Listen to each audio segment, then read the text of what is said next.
Good evening, everyone, and welcome to the Unfuck It discussion. The actual unfucking discussion began about 25 minutes ago. We've been the whole time while we're waiting to go live. Topics of discussion for tonight. Well, I guess we're going to have to open up with the topic we're discussing right now.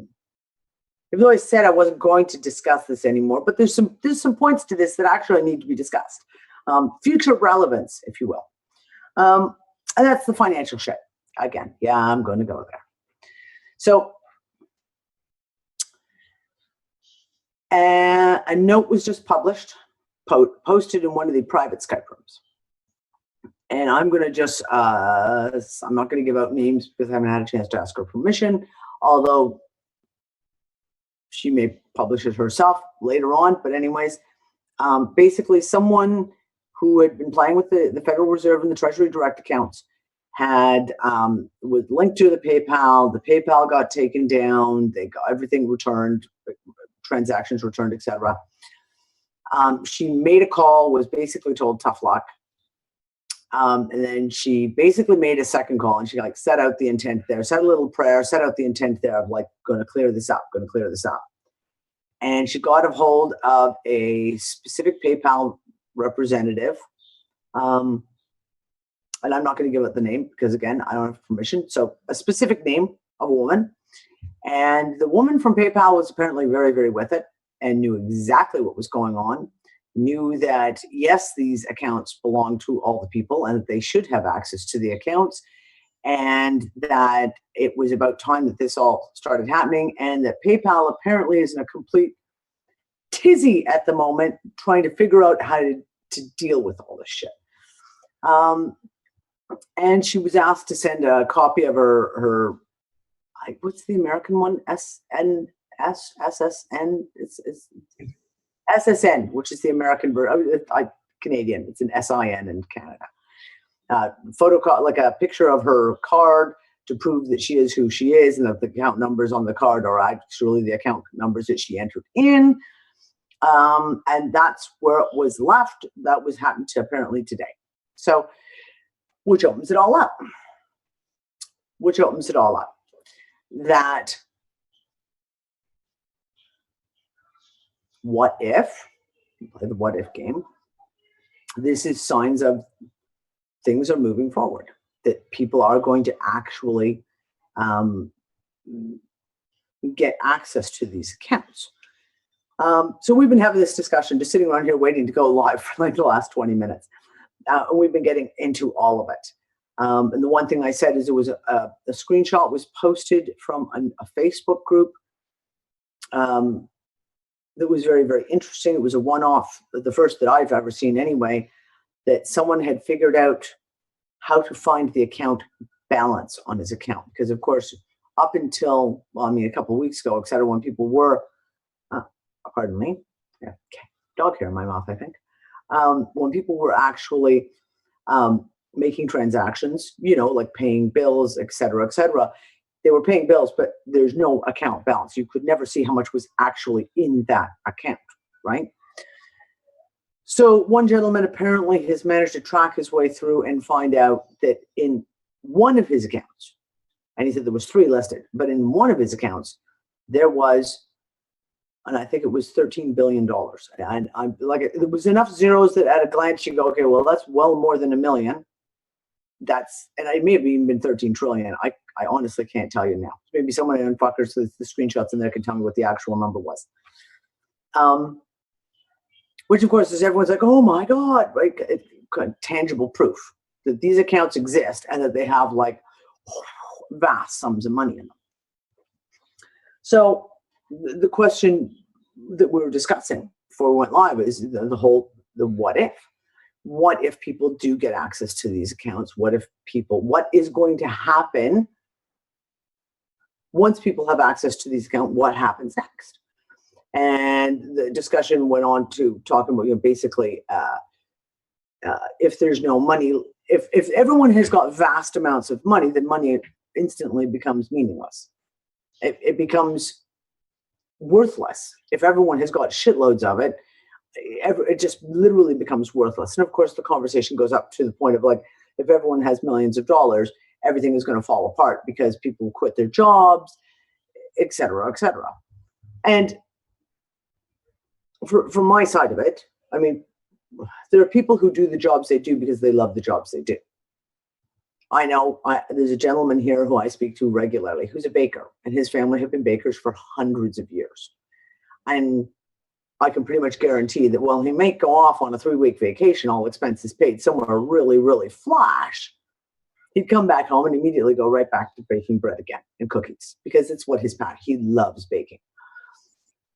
So people are going to return to jobs. They're going to do the things that they want to do, though. So like doctors might still continue being doctors, and vets will be vets, and teachers will be teachers because they actually enjoy their jobs. The question comes up of who's going to be the garbage man? Who are going to be the guys who fix the sewers? Who are going to be the guys who do the really shitty jobs that no one wants, and basically the job that they have to pay someone money to do, and it's the dregs of the dregs who get stuck doing these jobs. The point that I said, though, was the fact that we see these money on accounts on a computer screen. There's a balance there. And the numbers are so high as to actually have almost no meaning. For the average person, $13 billion, there's no meaning to that. An average person couldn't spend $13 billion in a lifetime unless they're buying, I don't know, Kuwait. Really. But if you take the money out of the system, okay, so I'm going to back up a second because I've got to reiterate part of the conversation we're having, and that's Chris had made the comment about like $7 trillion that went missing before 9/11, et cetera, et cetera. And as I said, but that money didn't go missing. That money wasn't removed from the system. Even the $3 trillion that the Pentagon has admitted to not being able to find this year, it's not gone. It wasn't taken out of the system. That money is unaccounted for, as in they cannot publicly admit to what it went to, i.e. all the black operations, secret space programs, solid gold toilets for the White House, the shit you can't admit publicly. So that money wasn't taken out of the system. And I said, even with 2008 and the crash of Lehman Brothers, et cetera, and it was all this money got lost. The money didn't get lost. It was never taken out of the system. It was moved around within the controlling parties up here above. And then there were more money, bailouts, et cetera, but it all went to this upper tier of financial controllers above. The money never leaves that system, even though it's perceived to have been lost or even gained. It's still there. The difference is that if we now talk about, and I made the analogy, I said, if 1,000 people withdraw $1 million each out of the system, I don't mean physically withdraw it, i.e., I won't even say cash, but what I'm saying is they withdraw it from this system here. They withdraw it from this system, and they go out and they buy houses, real estate, and they buy their kids a car, and they buy tangible items.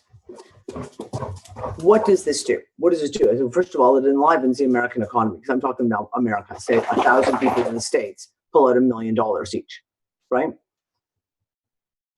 What it also does, though, in my opinion, is it would crush the system. That would be the complete collapse of the American financial system. If $1 billion was literally taken out of this circle, this everlasting gobstopper circle, and distributed down here, it would be at least a healthy step forward to the complete collapse of that financial system. Which opens up the question, what then? Now, the point that I kind of thought was interesting was, first of all, we're not going to get to the point of the collapse of society, as you will, of like all of a sudden everyone has millions and millions of dollars, therefore no one goes to work. That is something that will be much further down the road, because that information would have to be disseminated. People would have to learn. People would have to even believe. And as I said, in my own family, like I have an uncle who the only way you would even be able to remotely get him to believe this would be to show up with showing a bank statement and a paid off mortgage and driving a brand new car is about the only way you'd be able to make him even remotely contemplate that it could be true.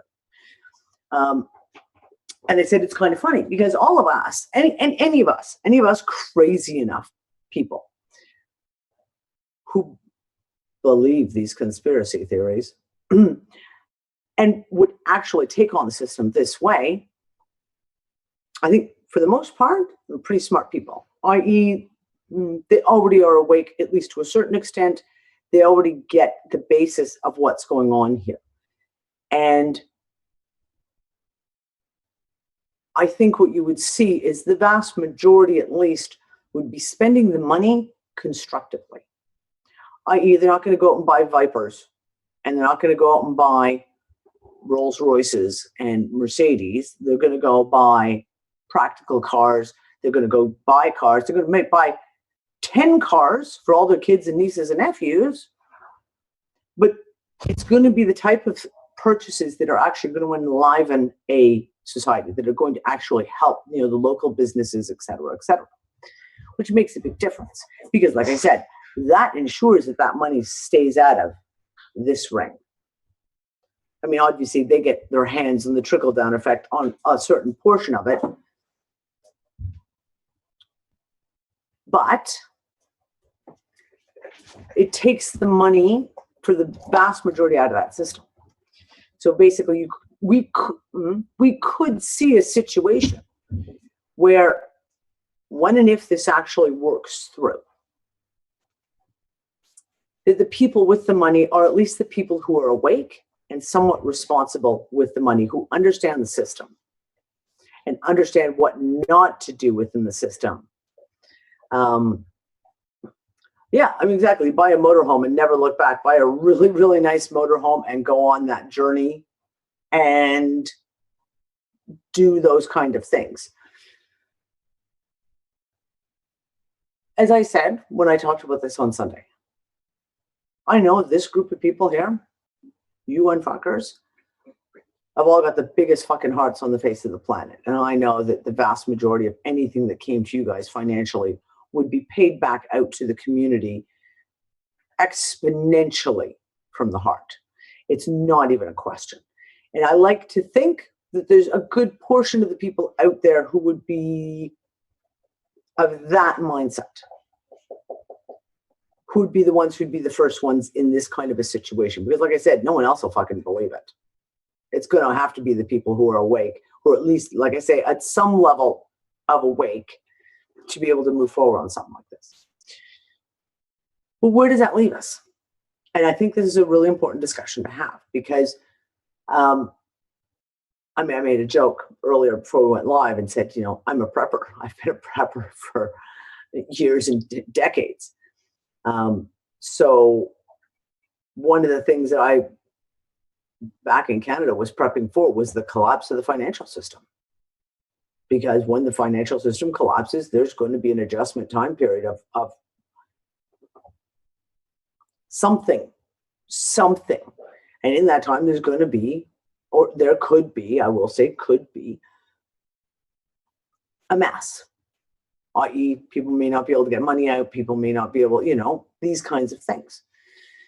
So these are points to consider. These are points to discuss, points to really, really maybe logic our way through in some ways.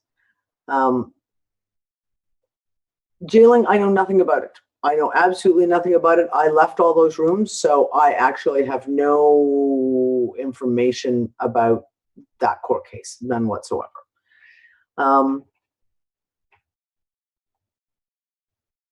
Yeah, though, we're looking at a very interesting situation. And the one thing that kind of came to me as we were chatting on this was, all these foreign military and United Nations movements that we saw, and U.S. military as well, that we saw gathering in 2013. And of course, the hypothesis was that they were expecting a natural disaster to happen.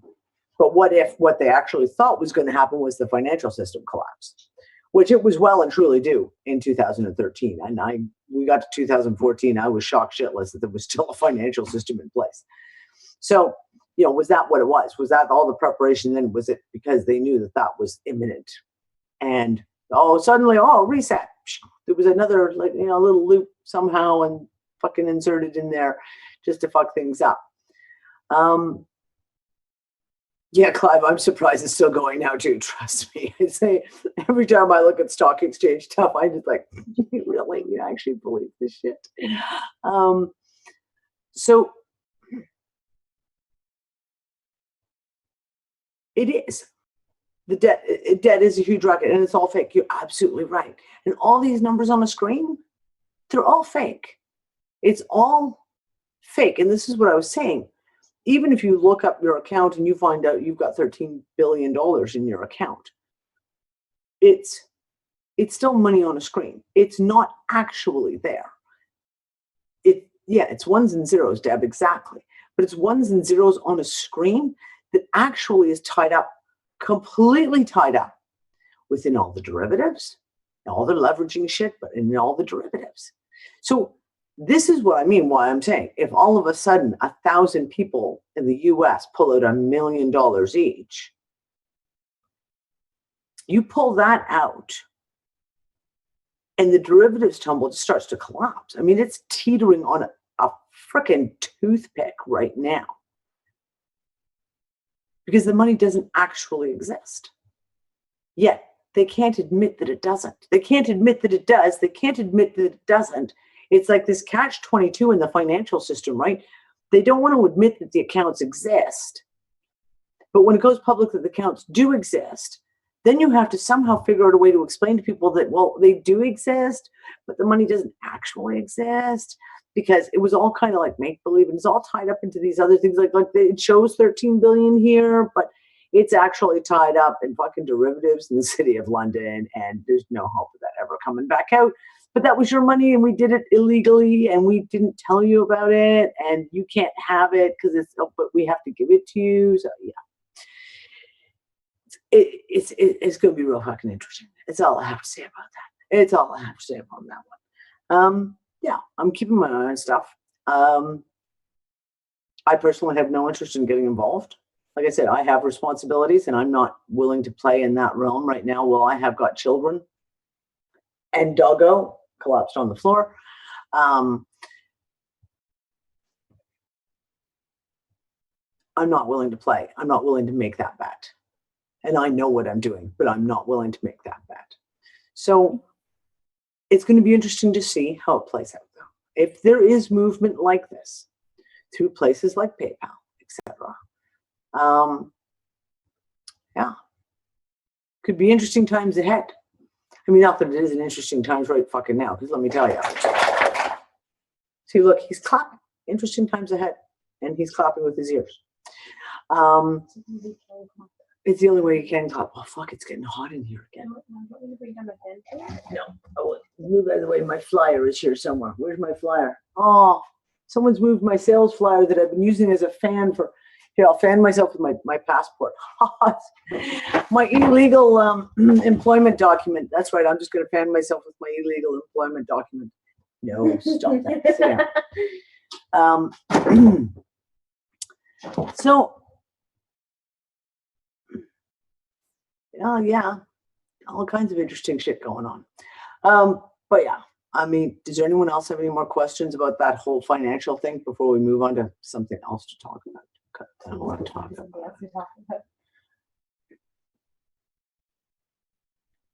I don't know.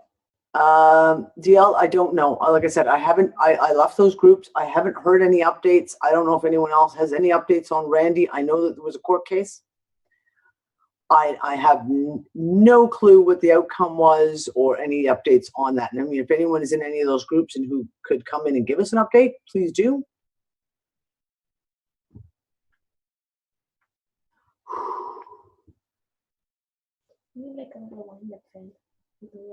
Randy's. All I know from what I read this morning is they went to court, they owned the court, and there's more information coming. That's all I got. Okay. So apparently news will be out in the morning. Okay, so we'll see. We will see.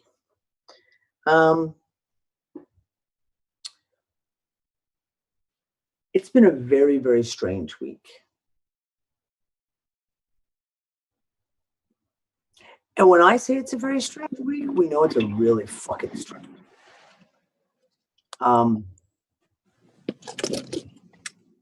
Maury and Sunny, you're both of you are unmuted.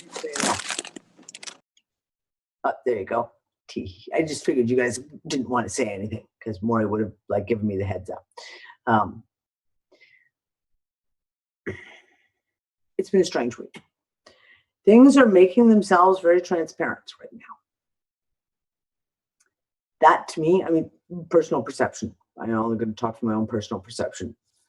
I had the last, say, 6-7 days, especially, a lot of clarity come to me.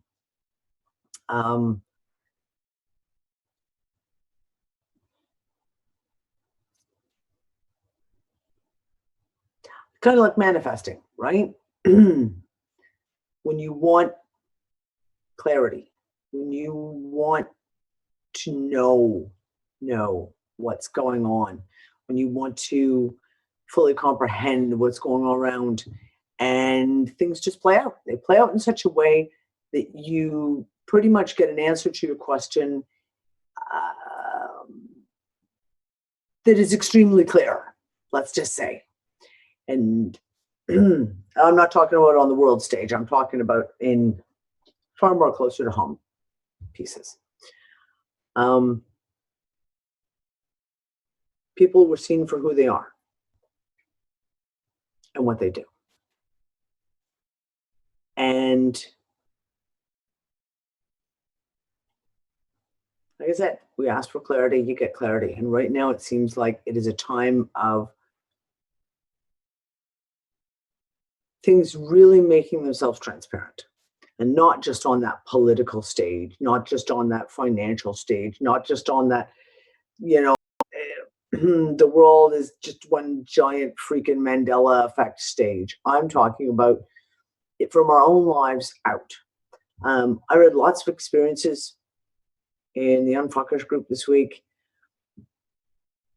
with people, well, being shown who their friends are, being shown what their family isn't, being shown clarity on their life situations, on the people around them, who they can trust and who they can't. Yeah, it's been a real week of clarity. I kind of put out my own little message, if you will, in a way that I haven't done in a very, very long time. It felt the time was right to kind of set things down, should we say, in writing. So we say I did it on the computer. It was all built on the computer, but in writing.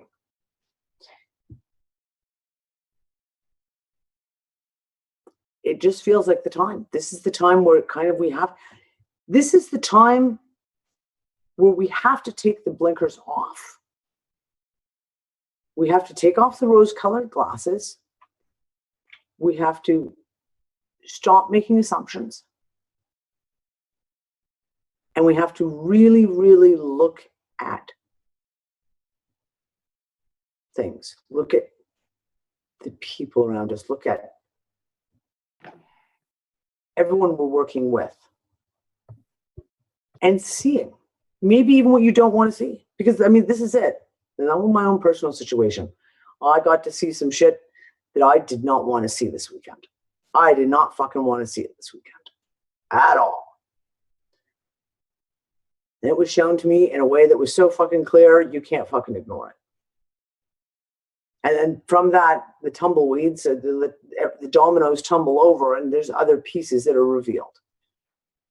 And you have to open your eyes and see it. And I think, and we kind of said this before, but it's going exponentially now.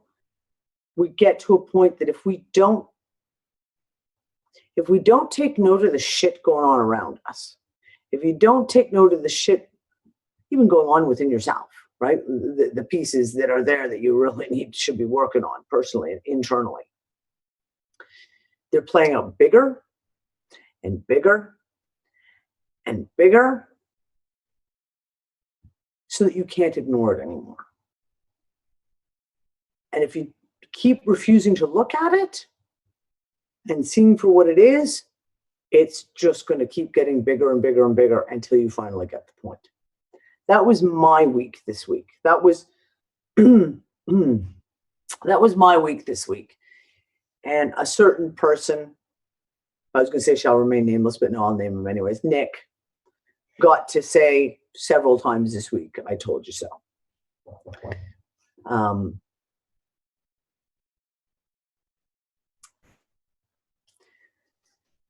We have to have our eyes open. We all have to have our eyes open because there's a lot of shit really playing out right now. And, I don't know, fucking the whole belief structure stuff is another big piece of this. People hanging on to belief structures that it's just going to make, things are just going to make it more clear. And they're literally just going to keep playing out until we can't ignore them anymore. And I guess maybe that's the point. Maybe that's the point. They have to play out bigger and bigger and bigger until we just get that slap upside the head because you just say, well, okay, I'm going to have to look at this whether I want to or not. Whether I want to believe it or not, whether I want to know this or not, obviously it's something I need to know. Yeah. Yeah, Joseph, Justin put out a pretty good article on Stillness in the Storm this week, and I sent him my Sunday show review as well. Yeah, Carl says, I have a t-shirt that says, it's not often I'm wrong, but I'm right again. There you go. Exactly. Yes, Joseph, did you want to say something, hon? Yeah, I did. I was trying to get the participants so I could put my hand up, and I can't find Put your hand up in class. Put your hand up. No, it's okay. I'll do it this way on my video. No, I just read this. Oh, you're talking to your daughter. Hold on, give me a second. Now wait. Okay. Sorry, just pretend my hand is up. I just didn't get there. I got to participants, but I didn't get the raise hand button. I'm just reading this. I am nowhere near wanting to touch this. I don't want to go the Randy route because, I mean, I think I can do a lot better if I'm not sitting in a jail cell somewhere rotting. That's why when I went to protests at the Occupy National Gathering and they decided to do, we're going to do a march. And then I noticed the next day, all these people are crowded around the police precinct nearest to where the gathering was because someone has been thrown into jail and they're trying to get them out. And it's like, what a waste of time. I would like to work on the important things of helping us all to wake up en masse. And I have had a wonderful weekend up in Greenfield, Massachusetts. There was the Green River Festival. This is the 31st year they've had it.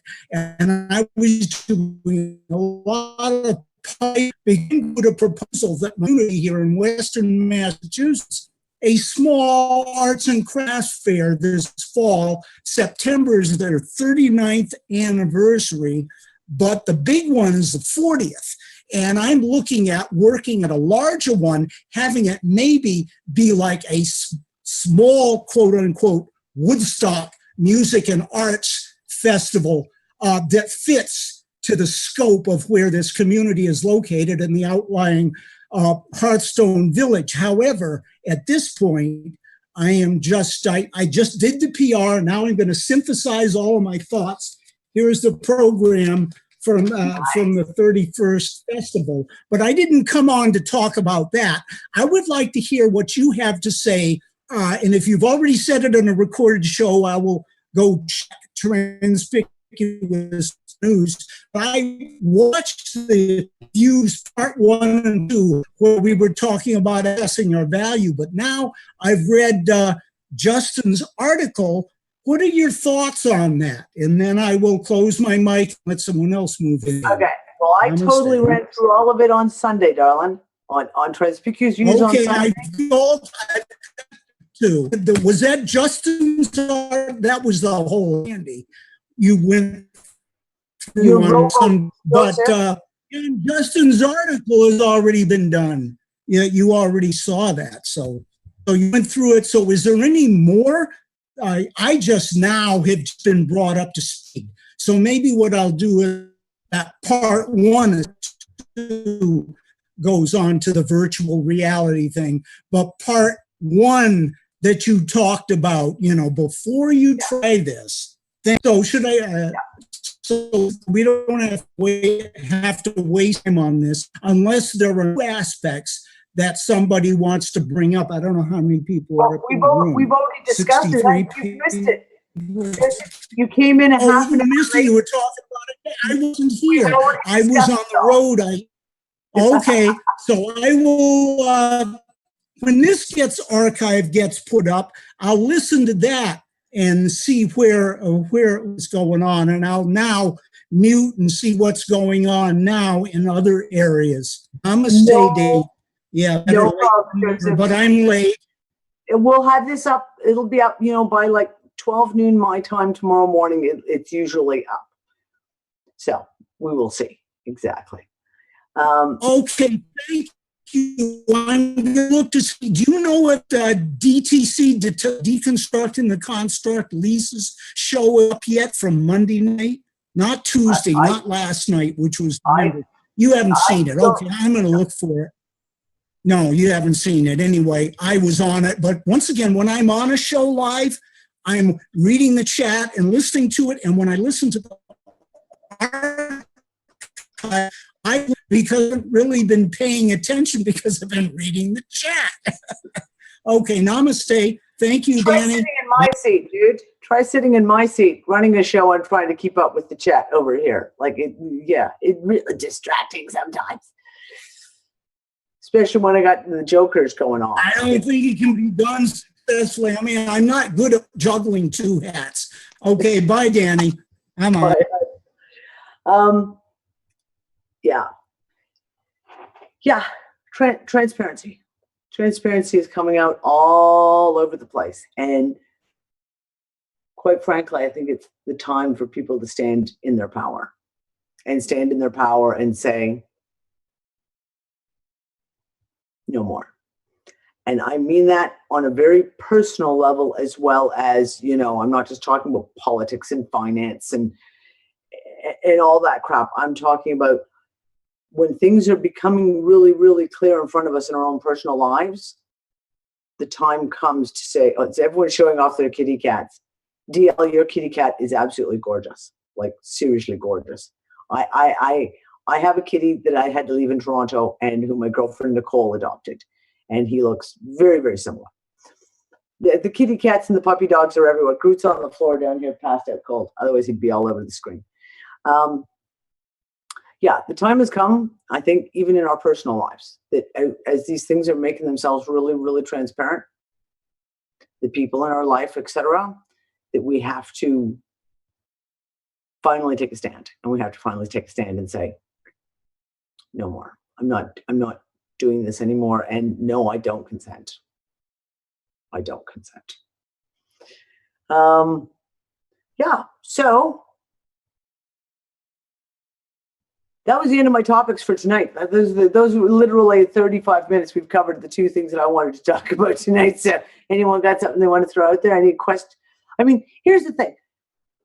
Someone started a really great thread on Unfuckers. Fucking loved it. I'm like, if you didn't have the money worries, what would you do? If money was taken out of the equation, and I don't just mean in the fact of all of a sudden you have money, I mean in the fact of if money was taken out of the equation, what would you do? What would you change about your life?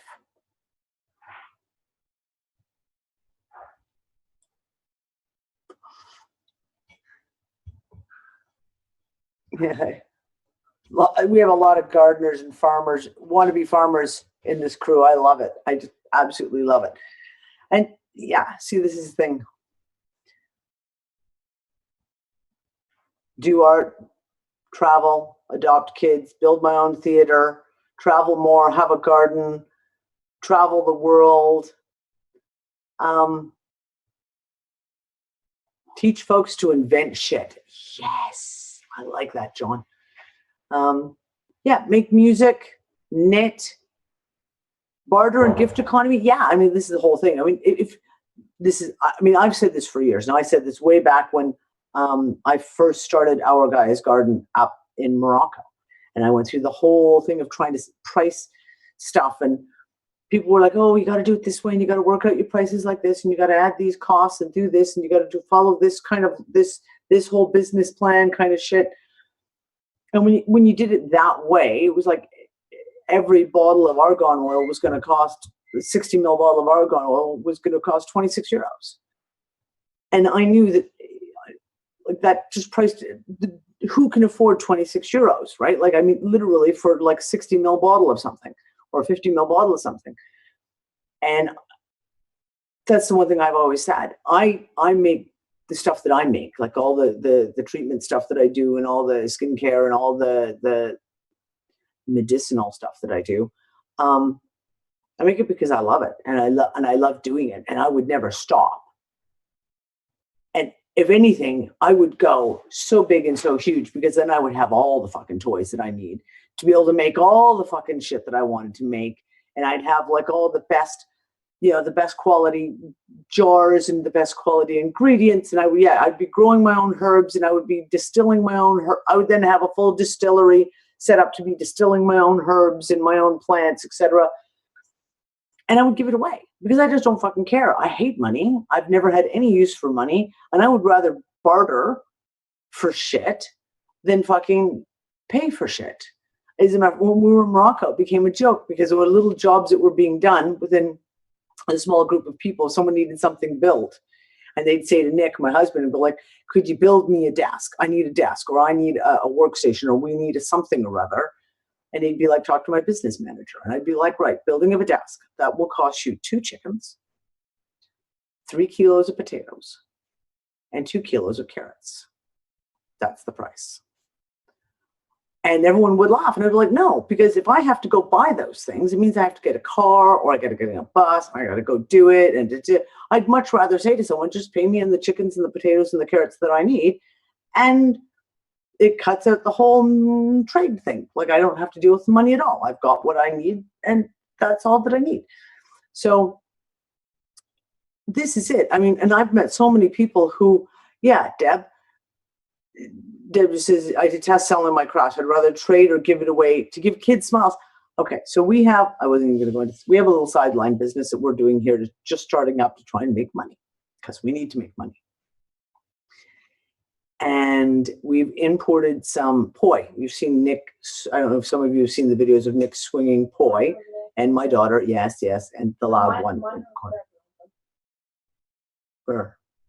The blue things, right? Well, yeah, but that's not what they are. Right? That's not what we. Anyways, because Nick and Quinlan love going down to the seafront at night and swinging the glow poi or fire poi, which Gail has seen and Merce and the gang who were all here. They got to have the free show one night, and so they bought some to sell. And we have little mini ones that are for kids. And I don't actually have a pair sitting here. And they're called like finger poi. And they're just two little balls. And they light up. When they touch each other, they're touch sensitive. And they have like a string between them. And you swing them around your fingers. And you can do all kinds of fun tricks. And Nick just keeps giving them away. Because he can't help himself. Because it's like, he's always got a pair. And he's always swinging them around. Because it's become his fidget type thing. That when he's working and he's thinking, and a little boy in the building who's there visiting, and he's like a year and a half old, and he watched Nick with big eyes going, oh, and Nick had to just go, here you go, you can have it. So I'd much rather give this shit away, because the joy that you get just from watching someone's face when you can give them something that they really, really like, that is worth way more than any fucking money, as far as I'm concerned. Yeah, buy an island for the unfuckers to vacation on together. Yeah. Well, Unfuckers Island is always right there in my forefront, trust me. Whether it's Unfucker Island, Unfucker Village, Unfucker Town, Unfucker, the place. The place. What I always find really interesting is everyone wants to travel. And the inhibition that we have for traveling now is the fact of A, it's expensive. B, you have to deal with, oh my God, the TSA and security, and you got to deal with passport bullshit, and you've got to deal with the most ridiculous crap for traveling. And even if you can afford to travel, you get to the point where you just don't even want to travel because it's such a hassle. And yet, if there were no borders, and you could just get up and go, how many people would just like up and just literally be like, I'm just going to go. A bunch of people saying about buying an RV so that you're like mobile and just be able to like, mobile home it, so to speak, and drive wherever the hell you want. Yeah, travel around to meet your fellow UUers. Yeah, exactly. Oh, I mean, and Nick and I have talked about this for years. Our dream one day is to be able to buy a old, crappy, beat up RV or fifth wheel, and Nick convert it to like biofuel or convert it to a hydrogen powered engine, and then just go. And like start, get on the ferry here up to Italy, and then just meander up Italy and up through Germany, and then we'll cross over to England for a while and do all the way through there. And I mean, that's a dream of ours. And televising the whole thing. I want to do it, but I want to televise the entire fucking journey.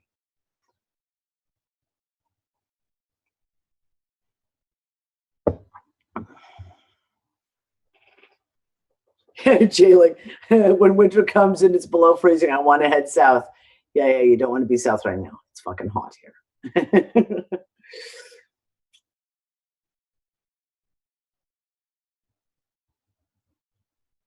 Yeah. Yep. A lot of people, the whole road trip around America. Can you imagine doing an unfuckers road trip?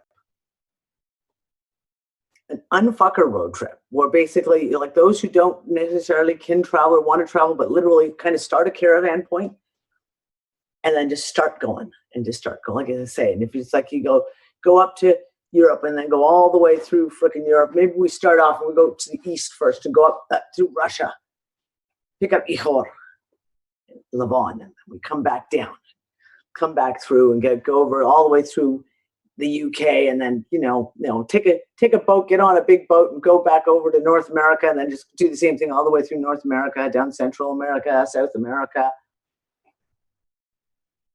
Yeah, it would be fucking sweet, wouldn't it? I don't know about you, but like that to me would be a fucking dream. Like there's just like a whole group of people and just free for all, just go and have a great time and just meet up with all these people and it's kind of like gathering them up as you go. End up with like 200 RVs taking over an entire ship to cross the Atlantic. Come on, that would be fucking funny. Come up to the Windsor, Detroit area. Yeah. Oh, absolutely.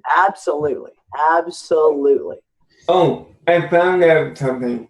There's a place in Turkey called Batman.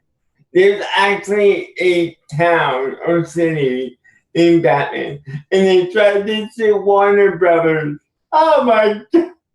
Because they use Warner Brothers use Batman. I'm like, or it's pronounced Batman or something. It's actually spelled Batman. But it's still spelled Batman. Yeah. I got a better one than that. There's a town in Austria called fucking. I shit Oh, you you not. know what they do out there.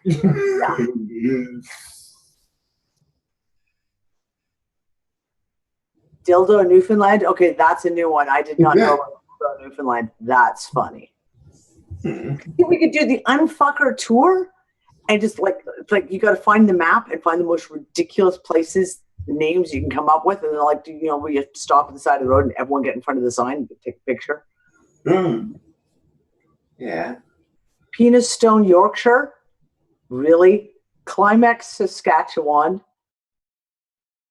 Intersex, PA. Oh, you got to be joking, Rebecca. Please tell me that's a joke.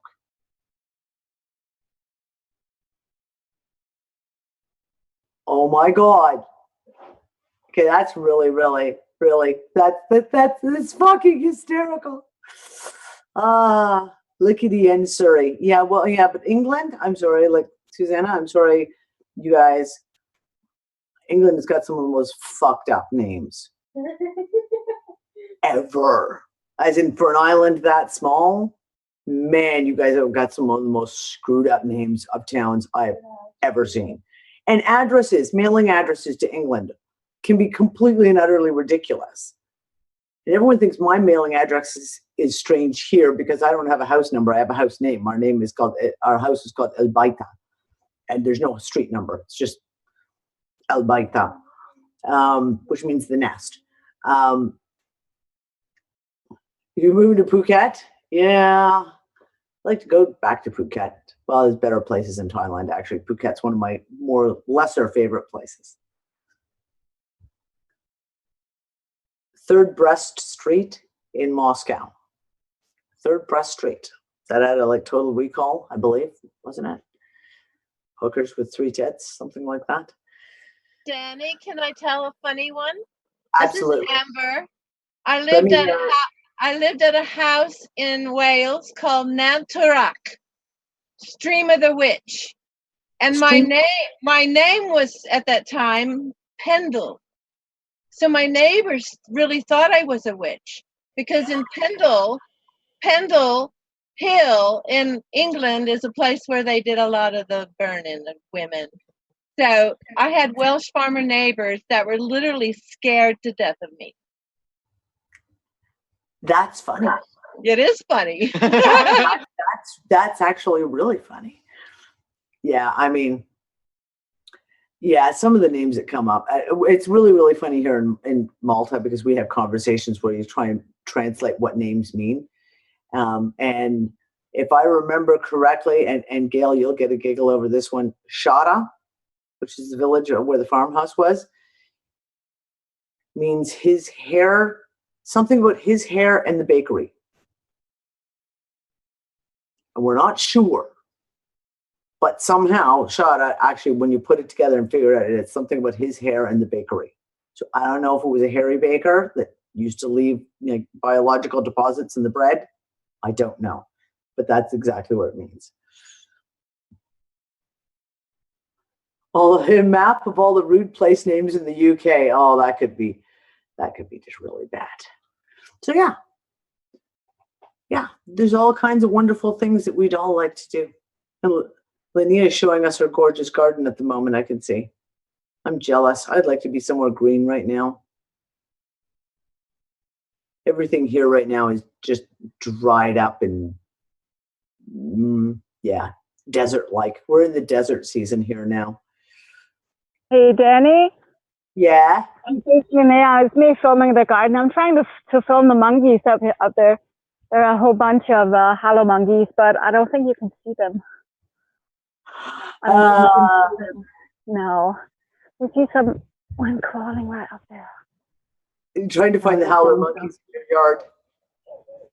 Yeah, we have monkeys come by here every Nice. afternoon. They're so sweet. I just wanted to show you. Oh, well, I liked seeing the green garden. It made me actually feel all fresh and stuff because right now I don't feel fresh and stuff. I feel hot and sweaty. Hot and sweaty. Here is really nice, overcasted, comfortable. Yeah, they promised Not us really a a garden. It's Monday. more like, huh? They promised us a storm on Sunday night, Monday, but it never happened.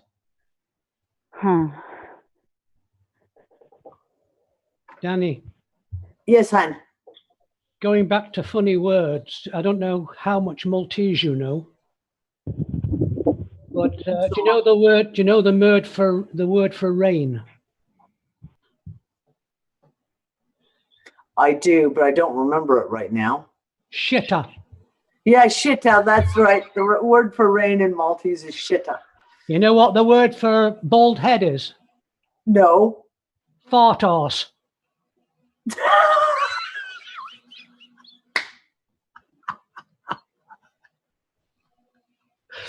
True, you ask a Maltese man. I will check that out. Oh, let's see. We're looking for monkeys again. I'll mute. Linnea's over there in the rainforest looking for monkeys. I don't see any, Linnea.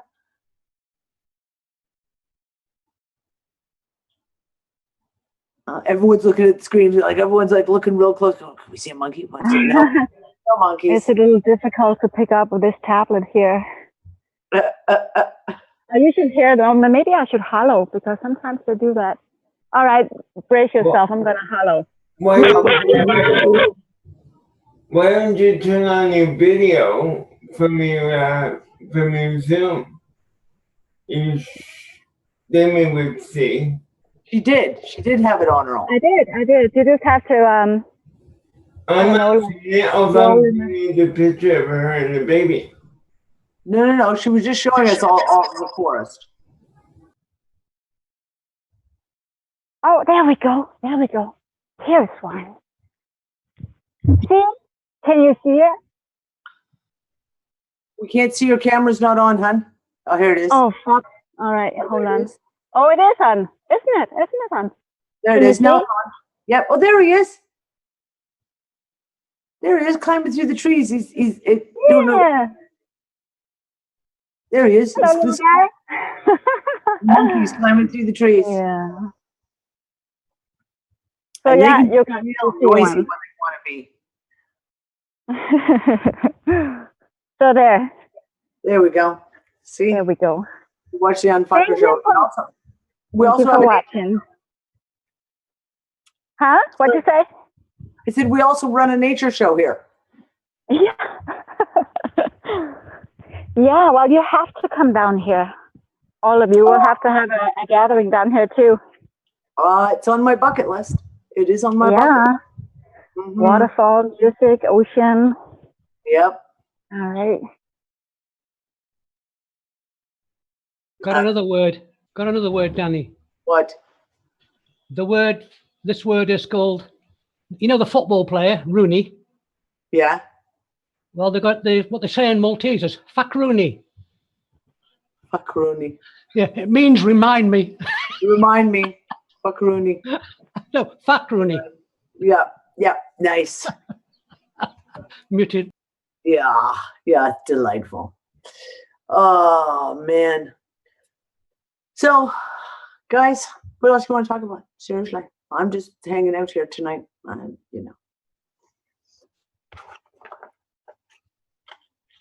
Yeah, I bet more. I also seen something that my friend posted about the Pope really talking, badly about Jesus. I'm like, I am starting to see this whole shift to where they're starting to show their true colors about, like, it's been going for a while, but I've been seeing it where, like, they've been more talk about Lucifer in the Catholic Church as of late. I've seen it where, he's really not really going along the lines of, Jesus, the spiritual side about Jesus, but really just like almost like tearing Jesus down, which I'm like, yeah, they're trying to show what their true colors are.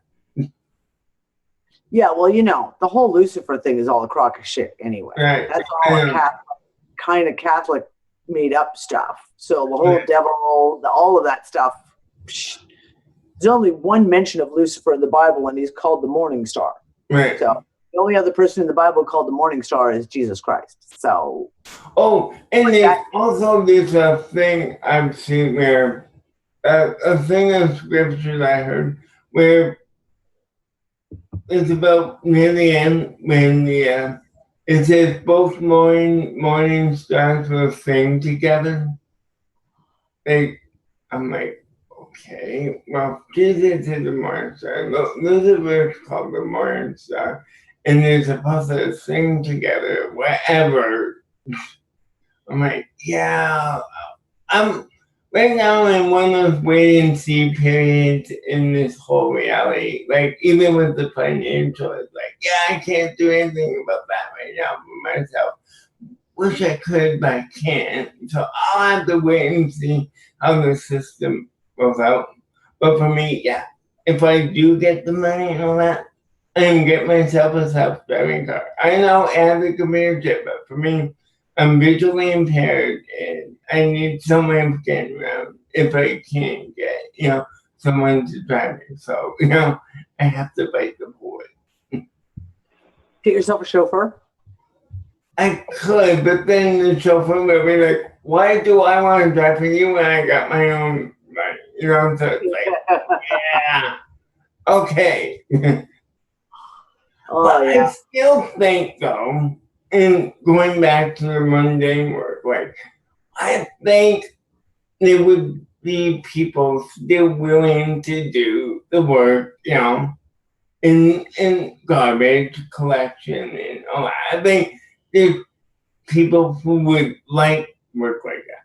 But I think what will happen eventually over time, over maybe a year or two, where, or maybe a bit more, where we'll just like have robots to do all that mundane, like, you know, like have garbage trucks that like self-driving garbage trucks. But you don't even need to go that way because the whole garbage truck idea is completely a crock of shit. Recycling garbage trucks, it's all a crock of shit to begin with. And if literally it could be one of those things you say that someone who's smart would say if they got I know the whole composting thing, but no, I'm not talking about composting. Even composting is only good on a personal level, like as for a household to do themselves. Mass composting is really actually quite bad for the environment. okay. But I'm going to say this wrong because I can't.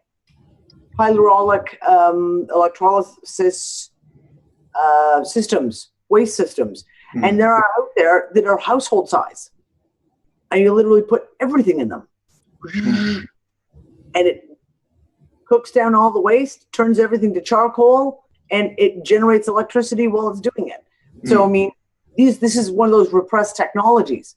This is one of those technologies. And that's what one of my other thoughts was. What ended up happening is you get all this coming out, and all of a sudden, all this oppressed technologies start flooding the market. Then you see the medical system start working the way that it should be. You know, if people actually, it doesn't matter who you are, where you're from, if you're injured or sick, you get the medical care that you need right there and then. Well, if you're at a medical place, I don't know how much you can do out in the field, but you know what I mean. Yep. I mean, that's my opinion. Yeah, decent healthcare, right? Oh, dude, this is one of those things. All these things that we can talk about. You know, the changes that could be made, the changes that need to be made, the changes that should be made.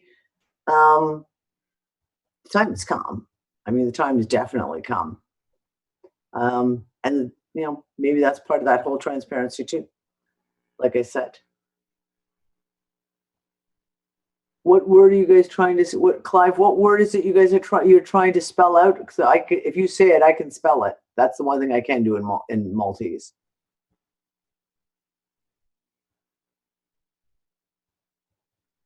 Yeah, Maltese has got really, really bizarre. They have a 30-letter alphabet, and you have a pile of letters that just don't have crossovers into the English language. It would be spelled pretty close to that. Ars. No, it would be GH. So it'd be. It was probably FARTGHRS.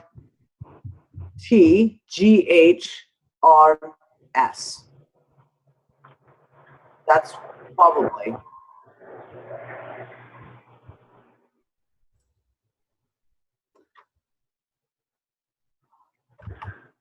Yeah, Fartos is bald head. Fakruni is remind me. And Shitta is rain. Yeah, Shita. Yeah. It's spelled with an X. Yes, It would be this. Xita.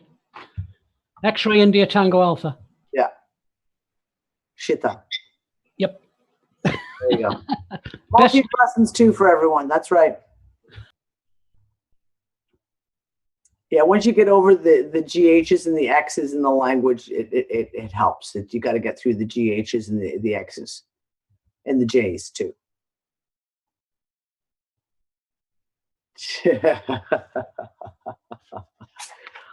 Oh.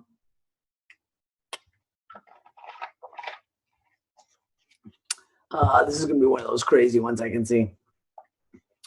So come on, guys. I told you I'm brain dead for the day. You guys got to come up with the topics you want us to talk about. Yeah. Gail kept calling the village of Shara. She kept calling it Shagra. Zagra. You kept calling it Zagra. How about Siggy Wiggy? Which is Siggy Wiggy. It's the town of Sejui. Oh, yeah. But when you look at the English, it's Siggy Wiggy. Yeah, I like watching people trying to pronounce on Salem when they see it written. That's it. Or Chikawa. Ha ha ha. Definitely.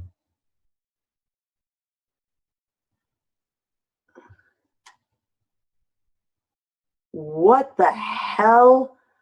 Il hovercraft. There you got the Maltese has the English words put in it, except it would not be spelled hovercraft with the C. It would be hovercraft with a K. So,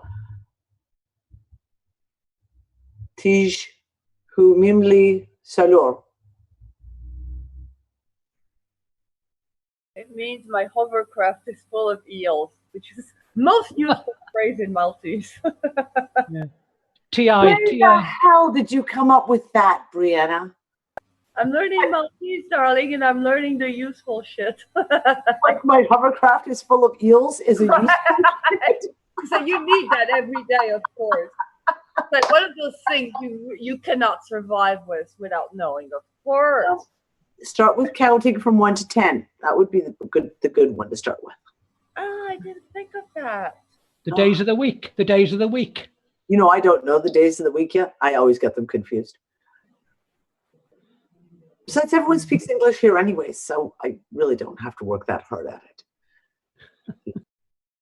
Kind of reminds me when I had to learn the days of the week for French, in French class. Yeah. Mercredi, oh man, I'm off now. Mardi, mercredi, jeudi, vendredi, Yeah. samedi, dimanche. Yeah. Right, guys. I am Canadian. I can say the days of the week in French. Don't make me. Bad French. Mardi, mercredi, jeudi, vendredi, samedi, dimanche. Bon show, Danny. À tout à l'heure. Au revoir. See, I speak Québécois. I don't speak French. Ouais, moi aussi, je parlais le québécois parce que j'ai passé un an là-bas et j'ai pesé sur tous les pitons du Québec. Yeah, well, I know, but then the Quebecers go to France and think they speak French and they get laughed at. I know. It took me 2 months to actually understand what they were saying when I was in Quebec. And then people in Quebec would look at me and say like, oh, tu parles donc bien pointu, tu es. What? Like, tu parles donc bien pointu, tu es. basically my accent to them was coming of my French, Yes. France French, Yeah. coming across as a snobbish. Yes. Oh, yeah. You speak snobbish French. Yes. No, you just speak actual French, not Quebecois. Yeah, but I love speaking. And when I came back to France from Quebec, I was fun. I couldn't speak normal French anymore. Of course. Yeah. Languages are fun. Yeah, all of the Arabs who come to Malta, it's easy for them because they already speak Arabic. So learning Maltese, you're like 3/4 of the way there. So easy.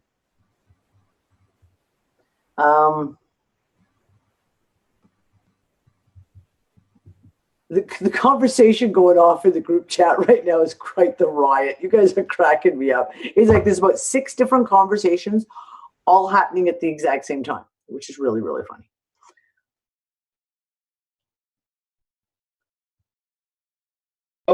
I found another thing. So there's a new weird twist in the Mandela effect where, you know how I've been saying technology keeps going back, further? Well, now, wireless phone technology came out in the 1890s. It was wireless, yeah. Oh, and also it continued in the into latter years, like into the 50s and whatnot, apparently. And it was video. You're gonna have to repeat that, Earl. I missed what started in the 1890s? They were mobile phones, wireless phones in the 1890s. No. I buy that too, but no. It just keeps getting weird. And there were cell phones, like, they were wireless phones, like, up to, like, the 50s and whatnot. And, and there were video phones in the 50s. Even one of them said Skype, which I probably found a bit weird. Like, Definitely no Skype. There was no freaking internet. Somebody's smoking crack. I know, but I'm telling you, I've seen weird shit, and it just like, Yeah, well, I'm sorry. Like people who come up with all that shit, they have to show like you have to come up with proof and show me like a photograph, something tangible to prove. Well, there's a video of it. Just,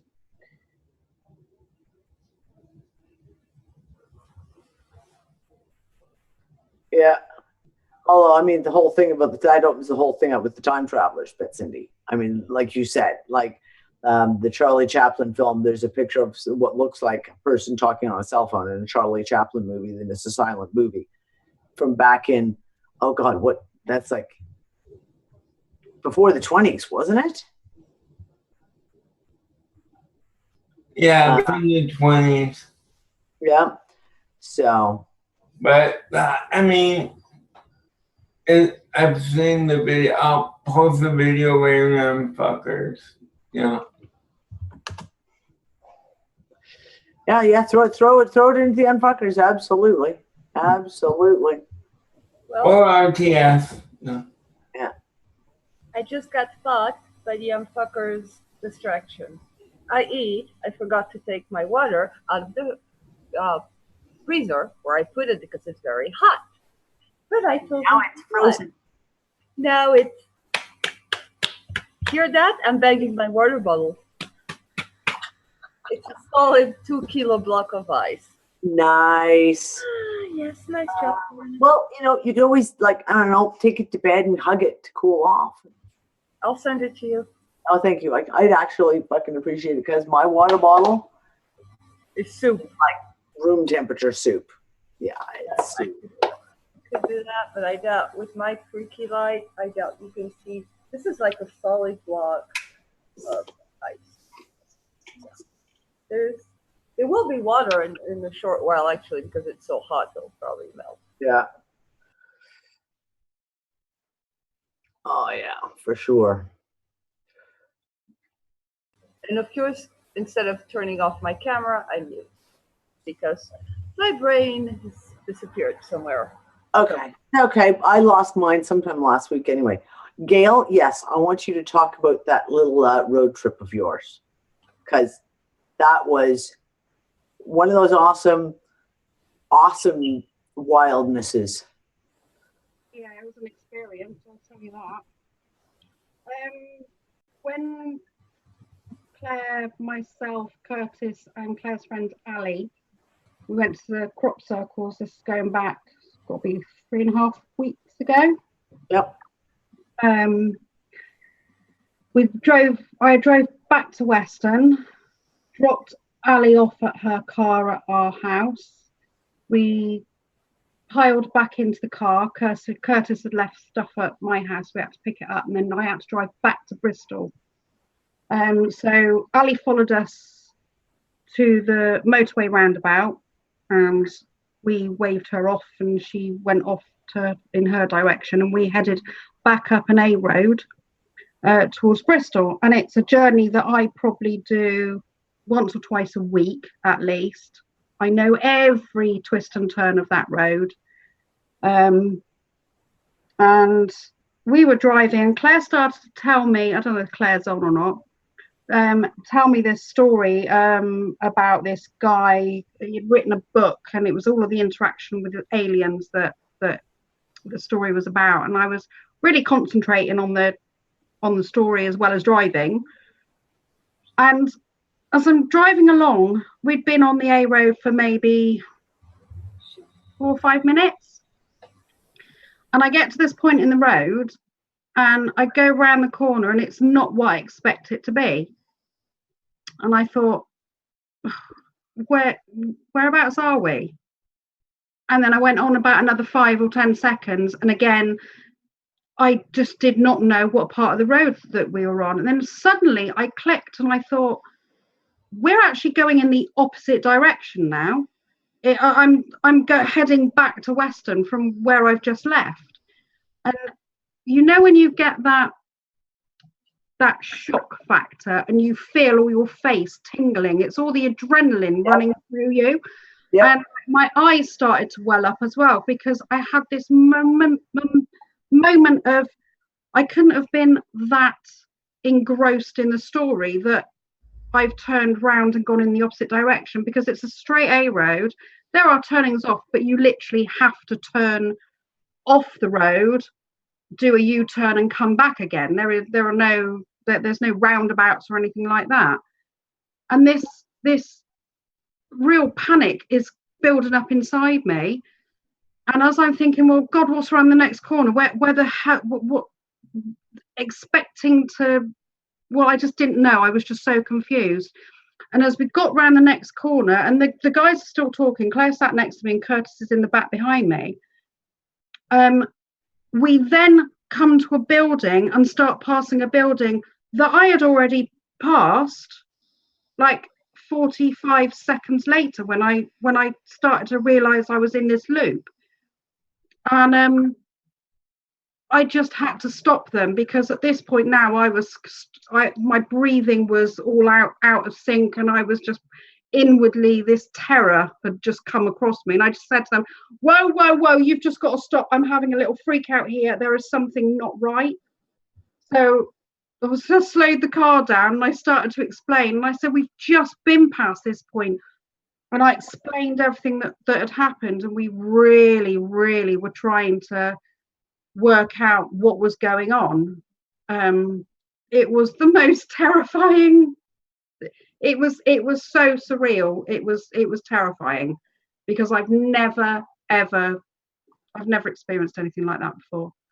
But it was just for around about 30 seconds, I was going in the opposite direction to what we were driving originally, and then hit a corner, and I was back to where I was before I realized we were going in the opposite direction. Completely looped, like literally completely looped. Totally. And then back right through again. Yeah, totally. I haven't done that journey again. I've come back another way. but I had the dog in the car. I'm never taking that road again. What? You're never going to take that road again. No, it's the devil's highway. I've got no choice. But I had the dog in the car, and I'm like scratching the dog's head while I'm driving, really, really concentrating. Look, just don't please happen to me while I'm on my own in the car. Who's that? Reminds us of Maury said, reminds me of a story Barbara Cairns told over a year ago, Gail. What was that? She had something similar like that happen where she was going in one direction, and I think she ended up going in the completely opposite direction. Really? Yeah, no, there's been a few of them. There's been a few of them. People have written in on the Unfuckers group and gone like, what was it? I can't remember who it was, posted about a month ago, that they went back to a town they hadn't been to in a while, but it was like a place where they used to live, and it was in the same area she used to live, and they were like, I'm going to walk to, and it was like if there was a highway or something, there was a cut through, like a tunnel that you could get to this little valley on the other side that was just a very small little meadow type place where they would go and sit, and they went to where the cut through is, and it doesn't exist anymore. Wow. I said, like, does not exist, as in never has, never. And when they asked people, like, how do you get to the little valley on the other side? And we're like, no way to get there. So it's like, yeah. I mean, we've got those kind of stories all the time. So I had one of the first stories I ever heard about this, though, was in 2013. And it was a friend of mine was driving. Were they in the north of England driving back to her place in Scotland? Same thing, though, a section of road that they drive every day, all the time, where, you know, like, it's this town is here and this town is here and this, you know exactly where, and you know how far it is between each turn off, between each roundabout, et cetera, et cetera. And she was in the car, her husband was driving, and she knew where she was going. And she knew, like, it was like she had taken note of the sign, like the highway sign that says, you know, that she knew that she had like about a 45-minute drive to be home. And they're talking. And all of a sudden they were like right in front of their turnoff. Or the village just before theirs. Like, in other words, they were like 3 minutes from home. And she literally went, whoa, that's not possible. That's like, we just freaking teleported. We just bloody well teleported, like the equivalent of like half an hour's drive. Boom, boom, boom, boom. So yeah, no, there's been quite a few, and they're coming more and more and more right now. Like, more and more people are having those experiences, you know, houses disappearing on their street, or suddenly having trees appear or disappear on the street, and, you know. Yeah, I've obviously watched and heard and read, but never thought I would experience it myself. I'm waiting for mine. I really want to experience that. I'm like looking forward to it. Let it happen to me. I'll be going for a walk with the dog, and next thing you know, I'll find myself 50 meters out into the middle of the sea or something. That would be refreshing right now. Though. Oh, I got to tell you guys. I got one to tell you guys. I was talking to Anne and Brianna and Igor about this. So we keep talking about the water, right? And we've had multiple private conversations because the whole thing about the water just keeps coming up. And it's something to do with the water.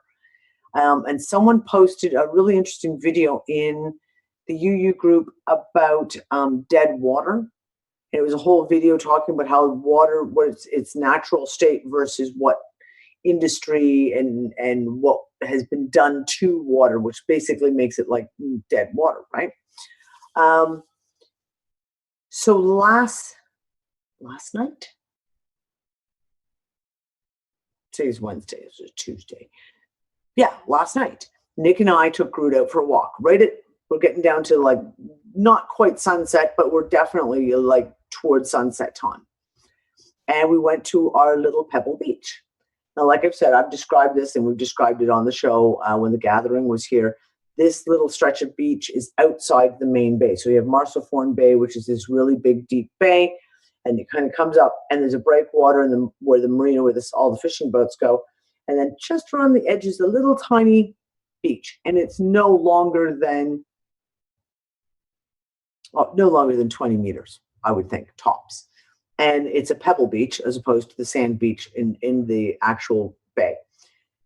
And it goes out, and you have this little pebble beach, and then there's a large cliff line that goes across, and then the coastline goes around. So we go out. Now, yesterday, there was not a breath of air to be found anywhere. The water was like glass, everything. There was not a wave to be seen anywhere. And we took group for a walk. We go down to the pebble beach. We're putzing around on the beach, and I'm just sitting there looking at the stones. And all of a sudden, Nick goes, "Where did those come from?" And I look up, and coming directly for us is a line of waves.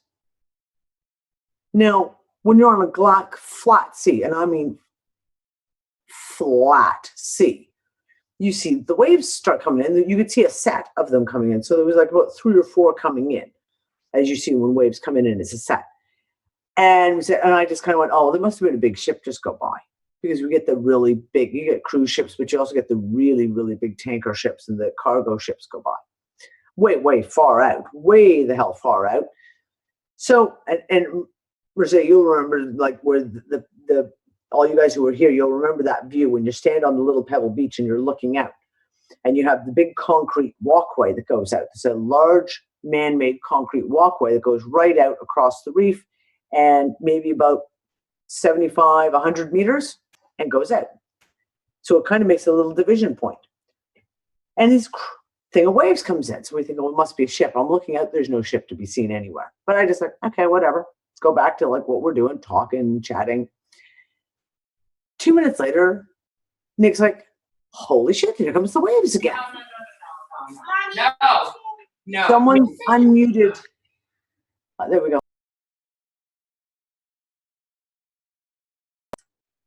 The host muted me too. And there's waves coming in. And the waves just kept coming in. I mean, they're not like massive, huge waves, but I mean, they're big enough that they were like, a wave coming in against a completely flat sea. And they were forming just in front of our pebble beach. There's nothing there. There's nothing causing the waves. The waves were nowhere else in that entire bay. Gail, nowhere else in the entire fucking bay. They were just coming up that little pebble beach in front of Nick and I. And they appearing out of nowhere at the end, and just appearing waves and just coming at us. They were nowhere else in the bay. We had that strange experience, didn't we, when we were sat on the front, when we were over at Gozo, where it was just completely flat, and then just out of the blue, there was these, where you could hear the waves crashing. There was no wind. It was really still. That's right. And we were looking for a boat to see whether there was a wake from a boat, and it was just so loud. It was as if the wind had picked up, and it was. I'd forgotten about that, Gail. Yeah, there was 5 of us there, wasn't there? Yeah, there was you, me, Claire, Merce, Peter, Curtis. I don't know if Mary was there or not. No, I don't think Mary was there. I don't remember. Yes, I'd forgotten about that. Yeah, the waves appeared then too. I've never seen this happen before. I've never seen this happen before. And like I said, they weren't there when we got there. It was completely flat. Mm. Yeah, when in doubt, we'll blame the Russians. That's right. It was the Russians who did it. But yeah, like these fucking waves just started coming in, and we're just like, no explanation. You can't, because if it's a geological anomaly, i.e. the edge of the reef and the wave, the currents are picking up and they're creating waves, then it would do it there continuously. It wouldn't just randomly start. We'd already been standing on the beach for 10 minutes when it started.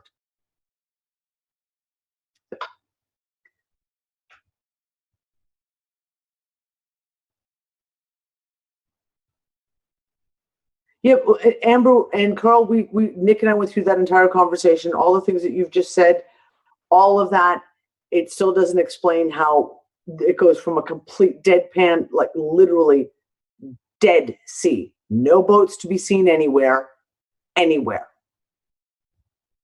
the only place those waves took place, so you imagine the front of the beachfront is maybe 20 meters, it widens out to maybe 30 meters tops. So a section of water that's 30 meters wide with a cliff on one side and the concrete pier on this side, and it extended about 100 meters out. So 100 meters out by 30 meters wide, and that was it. And that's the only place the waves existed. Because it's such a small bay, you can see anything that would disturb it, wouldn't you? Yeah, well, that's what I'm saying. There was no boats, no nothing. Cindy, I kind of thought that too, but I literally was like, you're being silly. Don't be ridiculous. That's what I said to myself. But that is pretty much what I thought too. Yeah, Groot's energy. Groot was playing in the waves, and the waves wanted to play back with him, I guess. Right now, he's just a dead dog laying here on the floor, sound asleep, trying to cool off. You can just see his toes.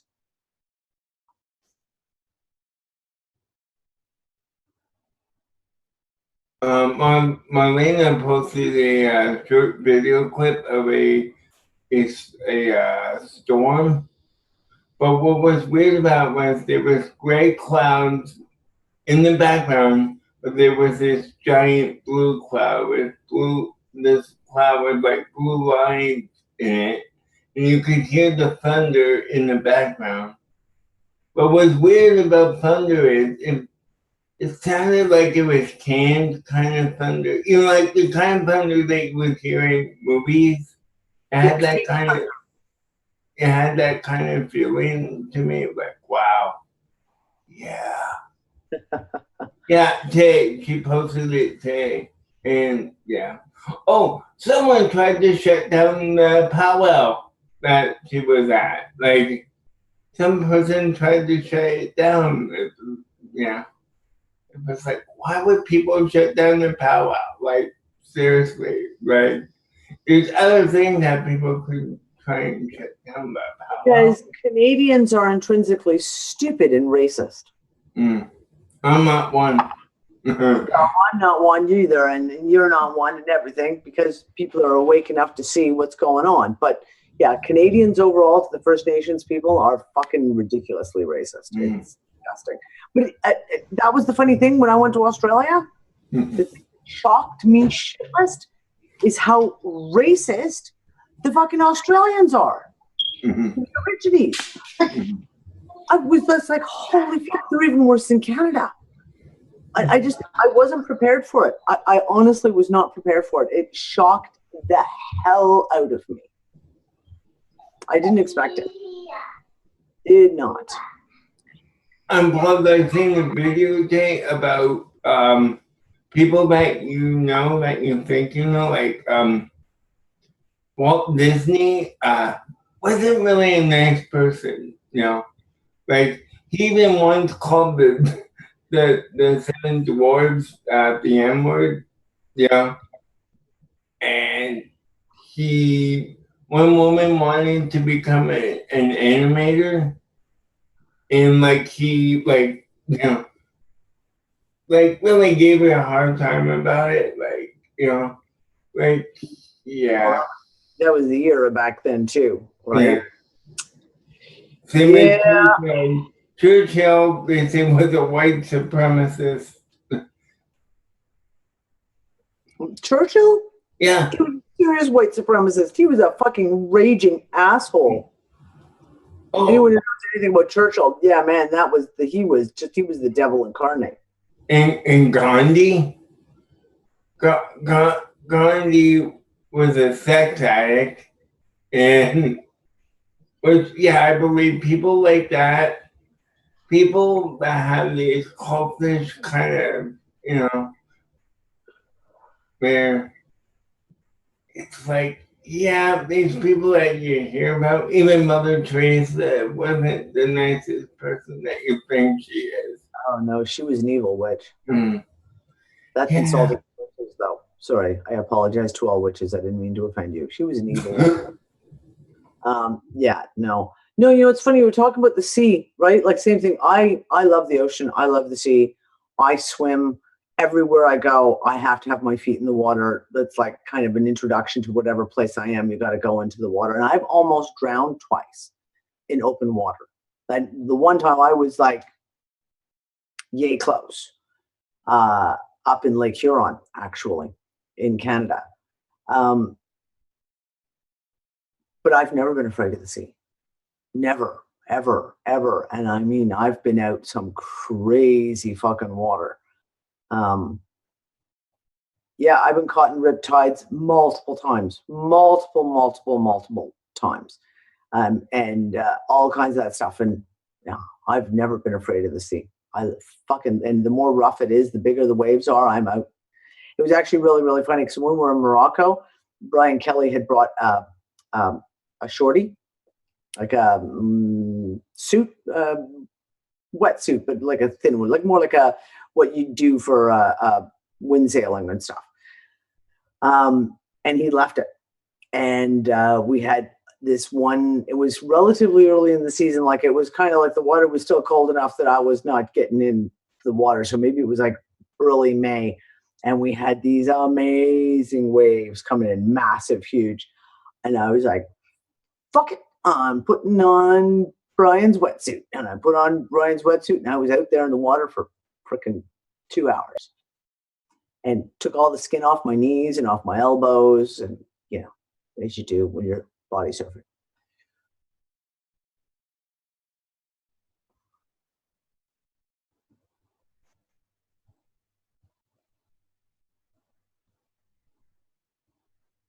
Huh. Deanna, I have no idea what we're thinking or talking about with the wave when we're out there on the beach. I was looking at the stones. I was looking for crystals, as I always do on my favorite little beach. I was just sitting on this. I found, oh, wait. I found, oh, the stones aren't here because I had the three of them. I found 3 stones that I picked up. One was a crystal. One was a hold stone because I have a total fascination with properly natural hold stones from the sea, like this. Like proper hold stones where the hole is from the sea. So I'm obsessed by them. Makes everyone in the house completely nuts because they're all over the house, little stones with holes in them. And big stones with holes in them too. So, yeah, I don't know what I was thinking about. I honestly don't. A lot of times when I'm doing stuff like that, I zone out. Oh, interesting though. From earlier on in the day and some of the stuff I was dealing with, I hadn't thought of that. Okay, that's kind of really, really fucking interesting. I'm going to have to think about that, Deanna. Thank you. I'm going to have to sit down and think about that because I may have actually been concentrating on something and I'm going to have to go back and try and retrace my steps, so to speak, to what I was concentrating on at that moment. Yesterday was a very big energetic day for me, so I was putting out a lot of energy.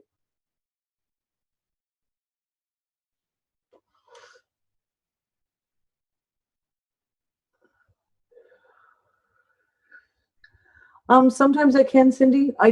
It's not really about vibrations of the stones. I like them. I just love stones. I actually do talk to the stones. I have been known on occasion to talk to the stones quite often, actually.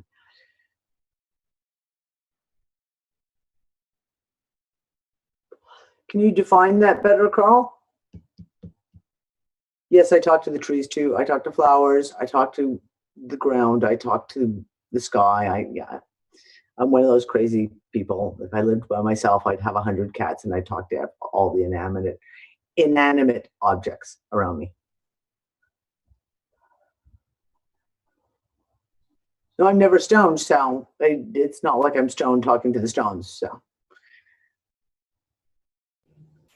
So you talk to Keith and Mick and... Yeah, that's right. Yep. Mick, speak English.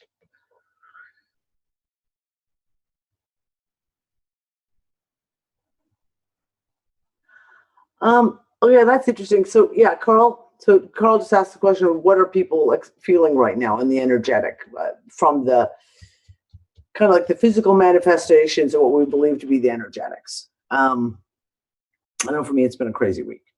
It's been a crazy, and I've gotten to the point. I said it. I think last week or the week before, I was joking about and saying, you know, it's bad when you start counting the days that you're not totally falling over instead of counting the days that you are. Oh, nice one. Oh, Sonny, that's a nice one. I really like that. That is a beauty. See, I'm never allowed to bring the big ones home. I get told off by my kids if I bring big rocks home.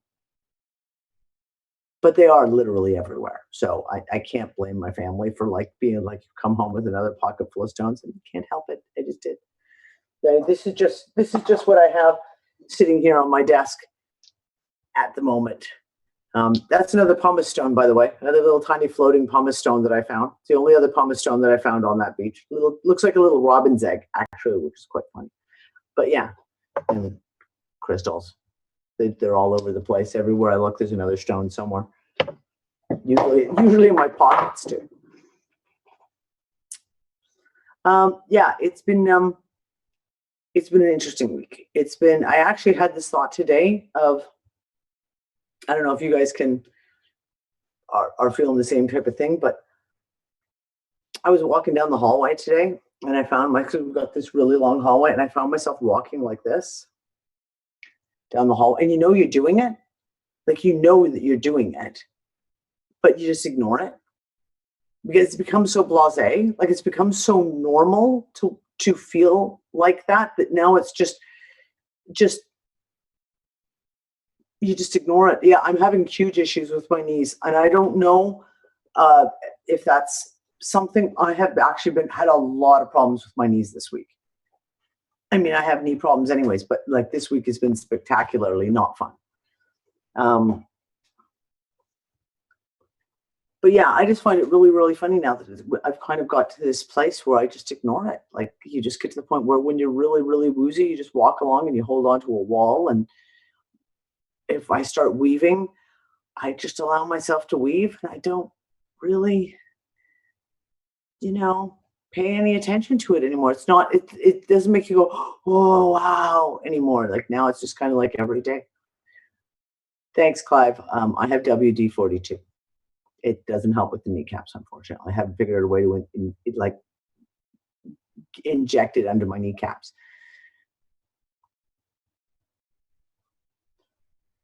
Well, Dawn, you know what? That is a fucking good question because I've had that feeling this week too. Dawn just said they keep adjusting the timeline, and that's actually this feeling that I keep having. Is it that it feels like there's been multiple adjustments. It's almost like loops within loops continuously. Yeah.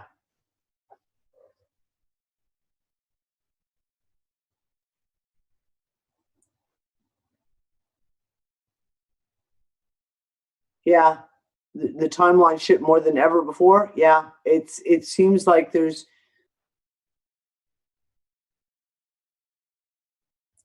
I have no concept of time anymore. Like I've literally I've been one of those people that I have an internal clock that tells you what time of day it is. Like, you wake up in the morning, you don't even have to look at the clock. You can kind of go, oh, it's about 7 o'clock. Yeah, I guess I'll get up. Or, oh, fuck, it's 8 o'clock. I better fucking get up. It's gone. Like, it's fucking gone. And same thing during the day. Like, Nick has to go back to work every night at 7 o'clock at night to go close down the pool and do the chlorine and all that fucking bullshit. And I keep trying to have dinner ready early enough that he can eat dinner before he goes back. Give him a little bit of like energy to boost him up to get him up that fucking hill. And it's impossible. And I mean,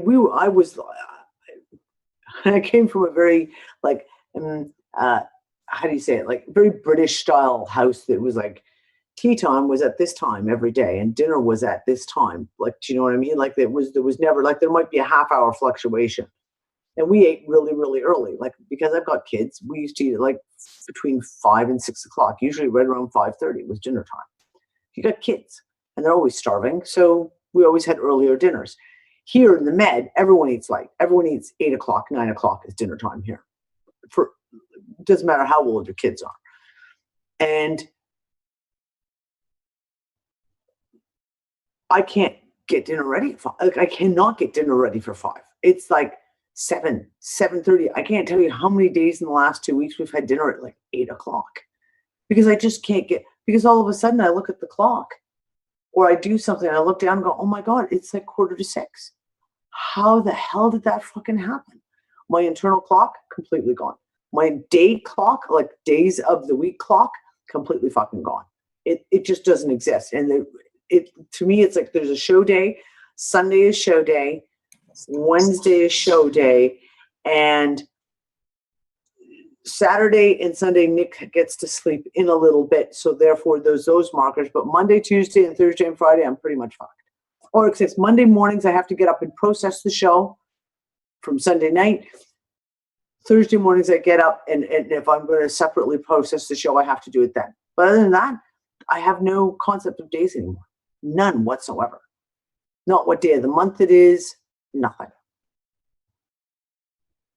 And I'm seeing oddball physical things. Things like hair growth, nails growing.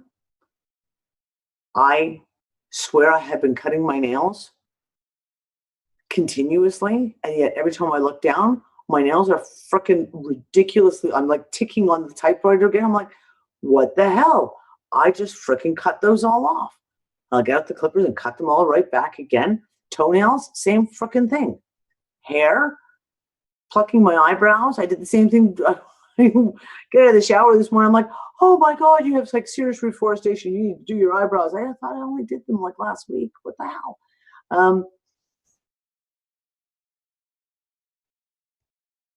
Everything's growing. Everyone who I've just given haircuts to 2 months ago are all coming back to me for haircuts again. They're like, I need to cut. Like, I can't handle it. It's fucking growing so much. So to me, I don't know. It's that has got to be hair growth is hair growth. Nail growth is nail growth. And all of a sudden, if they're growing exponentially fast, is that something to do as time is doing weird fucking things? I don't take anything, Jane. I don't. Biotin? What's biotin? What do you mean by biotin, I should say?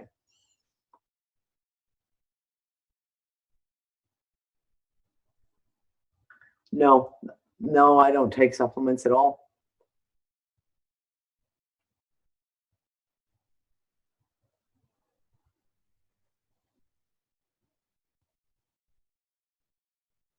I don't know. More a good thing. More says, I fed the ducks and the cats this morning, and he found himself back outside doing it again this afternoon. Weird feelings about that. Like, if it just feels like there's these weird time flips that are going on, and I'm watching it even in the kids' schedules for the kids, like how they're acting at different times of day, and when all of a sudden a behavior will just completely stop, like instantaneously, and it's like for me, Danny, like my facial hair growth, it's like, but like even in 2015, I noticed it, but I didn't really notice. Like, my facial hair used to grow like really fast, and now it's like really slow to where I don't need to shave as often, and yeah. But also energetically, like, I've been feeling like I need to go sleep earlier. Okay, this is me. I'm the kind of person that will stay up at like 2, 3 in the morning, you know, sometimes all night, which I feel more energetic at all night. Like, there's something about the daytime that just feels like it weighs down on me. Yep, I hear you. But at night, I'm more clear and I feel more coherent. Yeah. Yeah, I nap now. I regularly have to. I nap. Even if I it's took 2 naps today. Yeah. My first nap, I was gonna have breakfast, but I'm like, damn, I feel like going back to that. Screw it. I'll eat when I get back up, and that's what I did. But I've been finding that for me, like last night, I woke up like 3 times. 3 times. I am in this place right now where I can sleep like for maybe an hour, 2 hours, 3 hours maybe, but not like a full all the way through that. Maybe it's because I nap and all that fine, whatever have it. But my sleep patterns are like, and I know it's due to all this weird shifting shit and whatnot. I know it's all due to it. Because my clock is so out of like my biological and my mental clock. It's like, well, I already have freaking Wednesday. Where was Monday and Tuesday? Like, I'm telling you. I'm getting by next week. It's gonna be September 17th, and it's gonna be my freaking birthday. Like this year, I'm telling you, it's like, boom, boom, boom. I feel like I'm just coming out in January. Oh, it's funny. That's what I feel like. Messages that they've lost June. Right. That they lost June. Like June just didn't fucking happen. Yeah. Like all of a sudden they went from like May into July and they have no idea what they did in June. I know I went to movies in June. In my doctor's appointment, like, yeah, June just seemed to be like, well, it seemed to be that fly-by-night lover that you had, and you forgot that you even had that one night stand, you know? Oh man, no, it's crazy times, dude. I wish I had answers. I have more questions than every day. There's another question that comes up for me. I don't know. It's all I know is it's fucking crazy, crazy, crazy at the moment, and the way things are happening, it's just yeah. But like I said, it's becoming almost. It's so mundane now. Yeah, it's the only word I can kind of come up with for it. It's just become kind of mundane. It's just like, yeah, it is what it is. Just is what it is now. It's just the way the days go. But you have to, because otherwise it's gonna drive you crazy and be like, where'd they all go? Where'd they all go? Where for me, I'm just like, okay, it is what it is. I can't change it. I can only go along with it. Like, I'm just waiting for one day where finally our technology just freaking changes on us. Where it matches with what I'm seeing with the past stuff. Like, come on, our technology should be, if we are shifting, shouldn't our technology and our computers and whatnot, but I think it's done that on purpose so it doesn't throw us off from our communications or whatever. I think we or they set it up like that so we don't get like, great, how do I get into this? Oh no, I don't know my password. How can I log in? Everyone pretty fucking fast if all of a sudden you woke up and you've got holographic Tony Stark in your living room. Anyway. Yeah. I don't watch the dates, guys. I know everyone wants to talk about these dates. Oh, and so says this, and so says that. And there's an eclipse here, and there's a energetic, and I don't see past here, and blah, blah, blah, blah. Yeah, no, I don't do that shit. I've spent years and years of doing that shit enough to know that yeah, no. Well, Dee, if if what you said is true, where we're in a virtual reality world, it's going to have to get mundane and boring and uncomfortable no matter what in order for us to wake up to get the fuck out of here. I'm not going to argue with you. So I think with you, that's for sure. The one thing though is I think with this whole money thing is, what if they are trying to get us to play the game again, and us accepting to play with the money is accepting to play with in their game? That's one of my questions.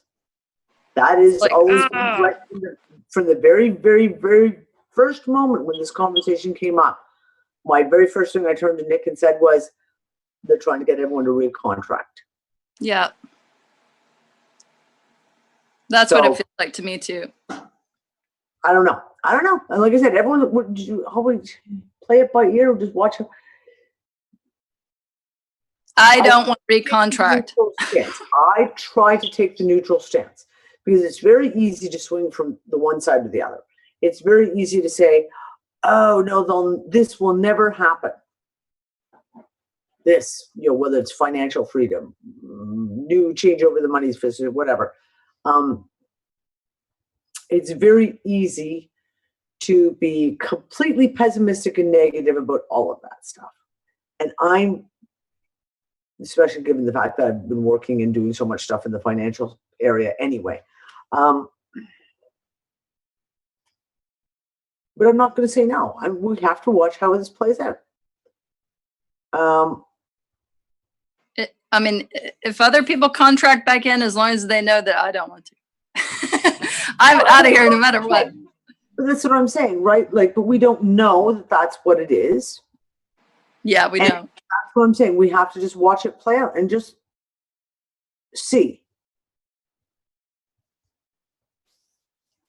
Yeah, the OPPT stuff. Yeah, and I mean, I still have questions about those filings. I have major questions about those filings, and I've never had any of those questions answered. So for me, there's still a very, very big question mark on what those actually were to begin with.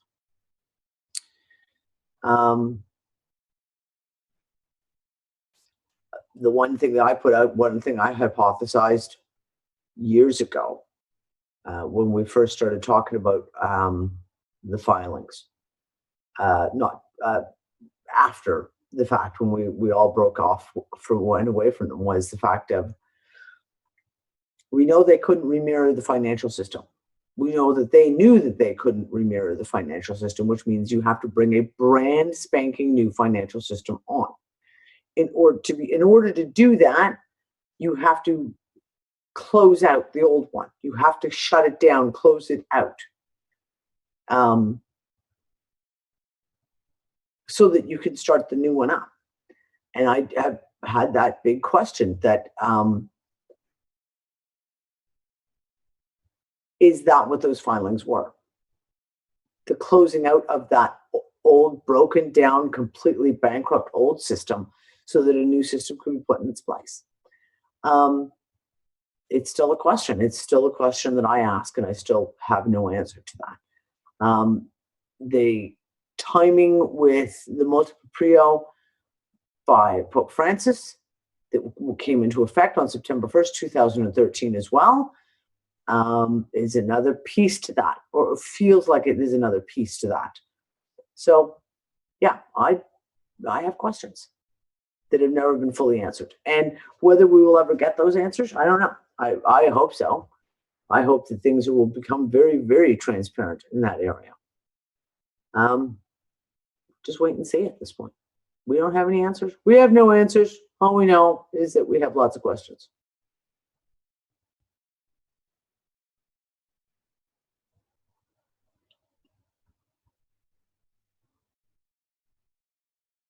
Yeah, something's going on. And I mean, it doesn't help when there's, if in fact we're in multiple loops that are going on right now, it doesn't help the fact to try and keep your head straight when it just seems like every day there's another brain spinner that gets spun out in front of us to try and take us off track. Yeah, Gil, you're right. And it's creating another division too. because you're looking at it again, you're seeing this division again of people going, yes, got to do what you all have. Well, I mean, I got a message from someone today, I'm not going to name names, who had done one of these transactions with a PayPal, got her PayPal shut down, and then basically was able to convince PayPal to bring her PayPal back. And then she said to me, and she's like, in one of these groups, one of these Facebook groups, it's all about these, is what they're doing with these bank accounts, etc. They fucking crucified her as basically tried to call her a traitor. Like, they did what? She was like, yeah. I was like, that's crazy. And I'm sorry, it's starting to have that real feel like the flat earth meme. Kind of like, you got to believe the flat earth, and if you don't, we're going to just gang up on you and and all the rest of it. So I don't know. Oh, I forgot Game of Thrones just come out. Damn, well, now I know what I got to download tonight before I go to bed. But Danny, isn't that all with all memes? I mean, with everything, like even religions, everything, where yeah, but you know what, Earl? When they bash you down. No, there's a difference. There's a really, because there's division. Yeah, you're a Republican, you're a Democrat, you're a liberal, you're a conservative, you're left wing, you're right wing, you're Catholic, or you're Muslim, or yeah, I get that. But there is this new thing that we're seeing now, and we're specifically seeing it a lot since 2013, which is extremists' views within alternative media, within the alternative awakened groups, if you will. And I've watched them play out. And it's got to the point where it is extremism. Because people go on a hate spree, literally a hate spree, and they can't even have a conversation. It becomes radicalized. And I'm sorry, most of the flat earthers out there, when you see them going off, it's like a radicalized cell. And they are rabid, and they will attack insanely. We're seeing that play out in certain things like the Bitcoin. You get these people who are like, oh, Bitcoin is the savior, and it's like a radicalized belief system. It's like you have to attack. If someone, that is almost like the telltale sign, is when someone can ask a question or even give an opinion, right? And if they get attacked for it, you can see it. It's extremism. But what's weird is it's extreme polarism. It's not about polarization. It's not about like there's ever a third option. It's one or the other, and you have to choose. No, exactly. It's one or the other. Yep. It's one or the other, and there's absolutely no room for debate in between the two, or even bringing up a third, fourth, fifth, sixth, seventh option. No, it is extremism. And it's the same thing as what we're kind of seeing, and it's starting to build up now with this whole thing with these bank accounts. It's got this feeling of like, I left all the groups, the little private Skype rooms that I was put in just prior to the show last Wednesday, talking about all this stuff. So the groups with like Heather and that kind of thing. And I left them all on Monday or yesterday. See, I don't even know what day of the week it is, and I'm doing a show. Yeah. No, like I'm like, earlier this week, I'm talking with this one guy in what the room I'm in that Marlena said. And this guy's talking about all about how Fukushima and all this other stuff. Oh, he was talking about the sonar, Fukushima and the sonar that the military uses, like for, beaching, like how the whales been beaching themselves and all that. I'm like, and I said, well, they've been doing it even before Fukushima.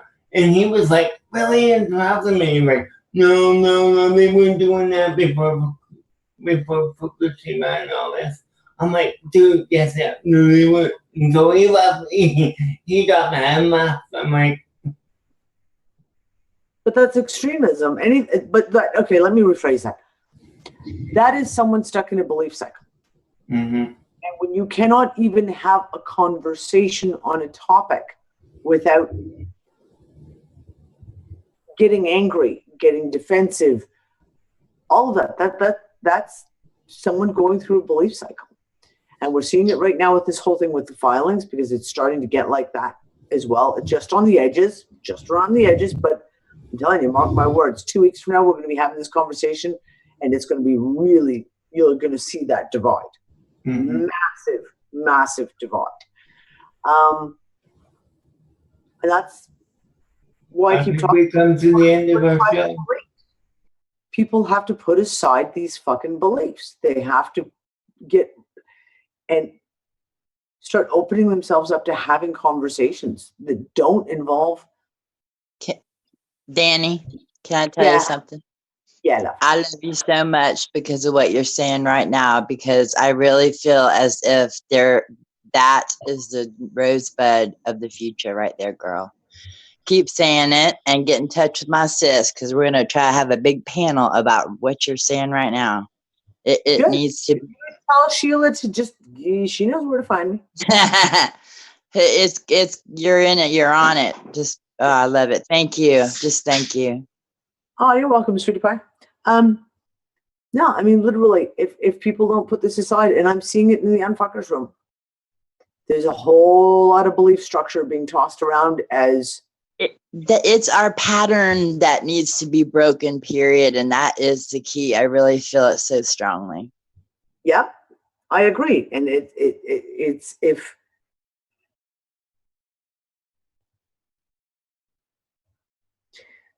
the programming, it's the pattern, and you've got to break that cycle. We've got to, okay, if we talk about it even in that fact, maybe let's look at it as an analogy of that. We keep seeing cycles happening. We keep talking about time loops and cycles, and we'll just keep getting fucking put back around and put back around. And earlier on in the show, I talked about transparency and how things are going to be made bigger and bigger and bigger and bigger to the point you cannot fucking ignore it anymore. And then you have to do something about it. I can share something with you, Danny, real quick. And it's a quickie, but I was just sharing with a friend of mine the other day that when I was an 18-year-old mother and I looked back at my family and I said to myself, I am breaking the chains of this dysfunction in this family. I'm breaking it, through my children. I understood about the breaking of patterns way back then, and there is no other way out of this but this right here. Unity is power.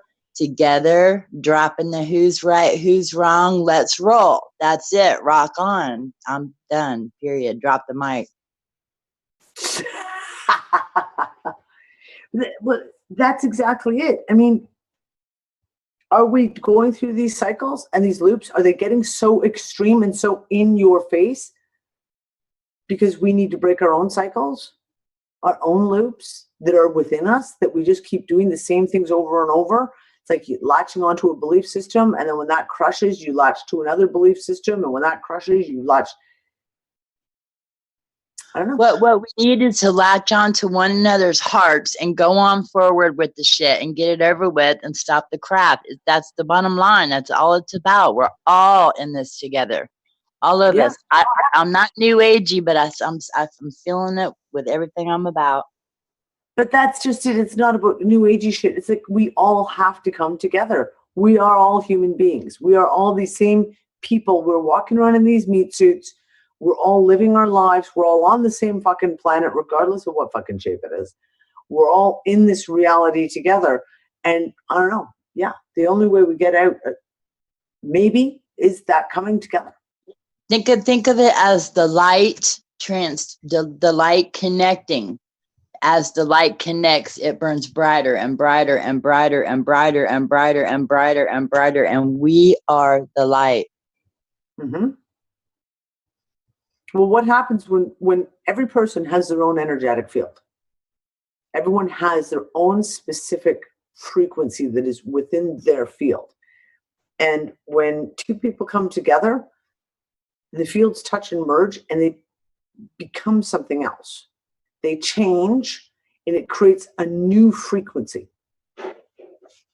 And when a third person comes in, it changes again and it becomes another new frequency.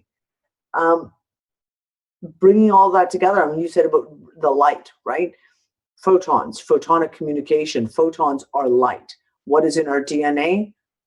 Fucking photons. That we know that the DNA speaks to each other or throughout our bodies, but not just that.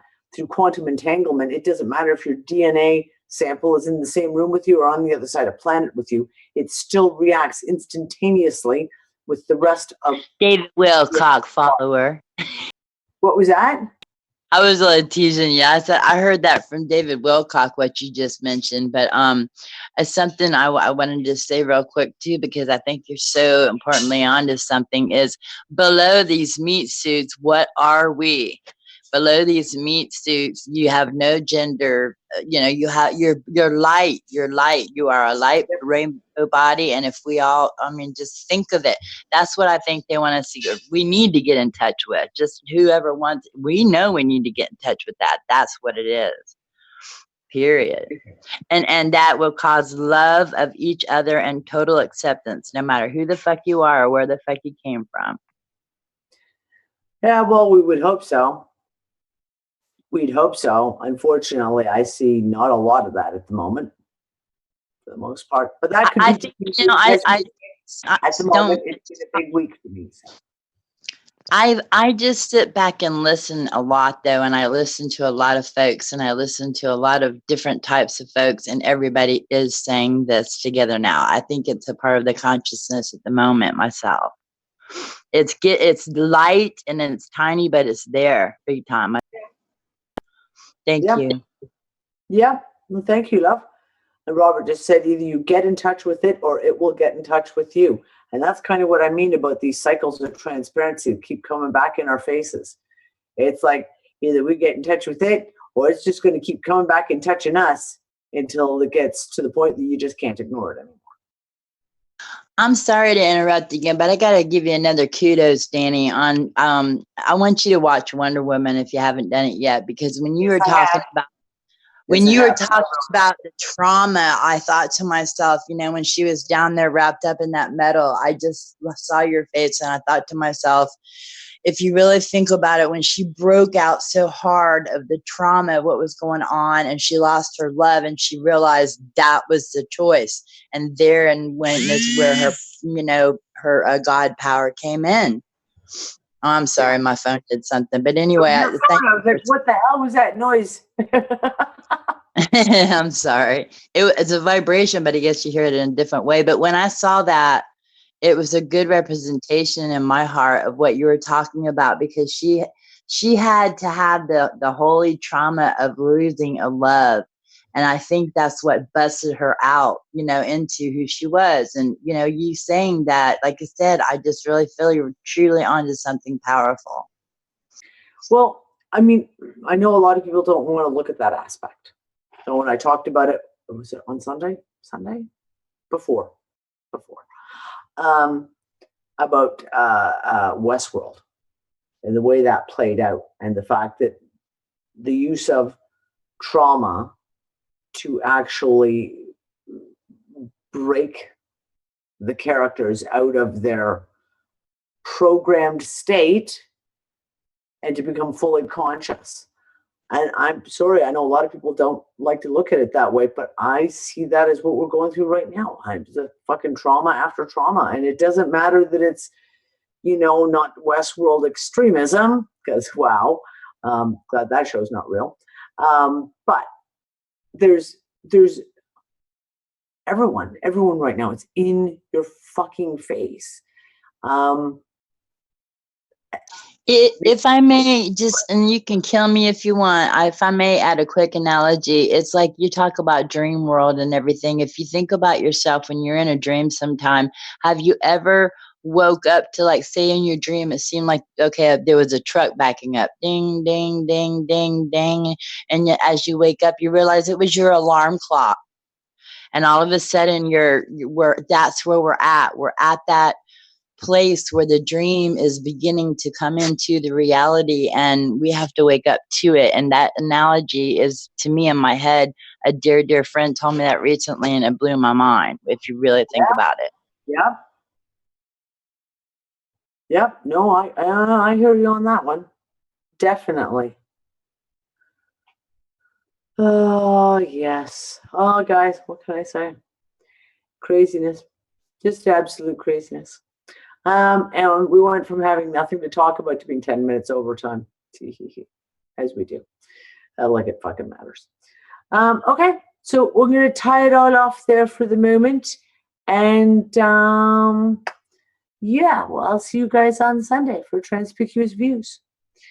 Yeah, so bye, guys.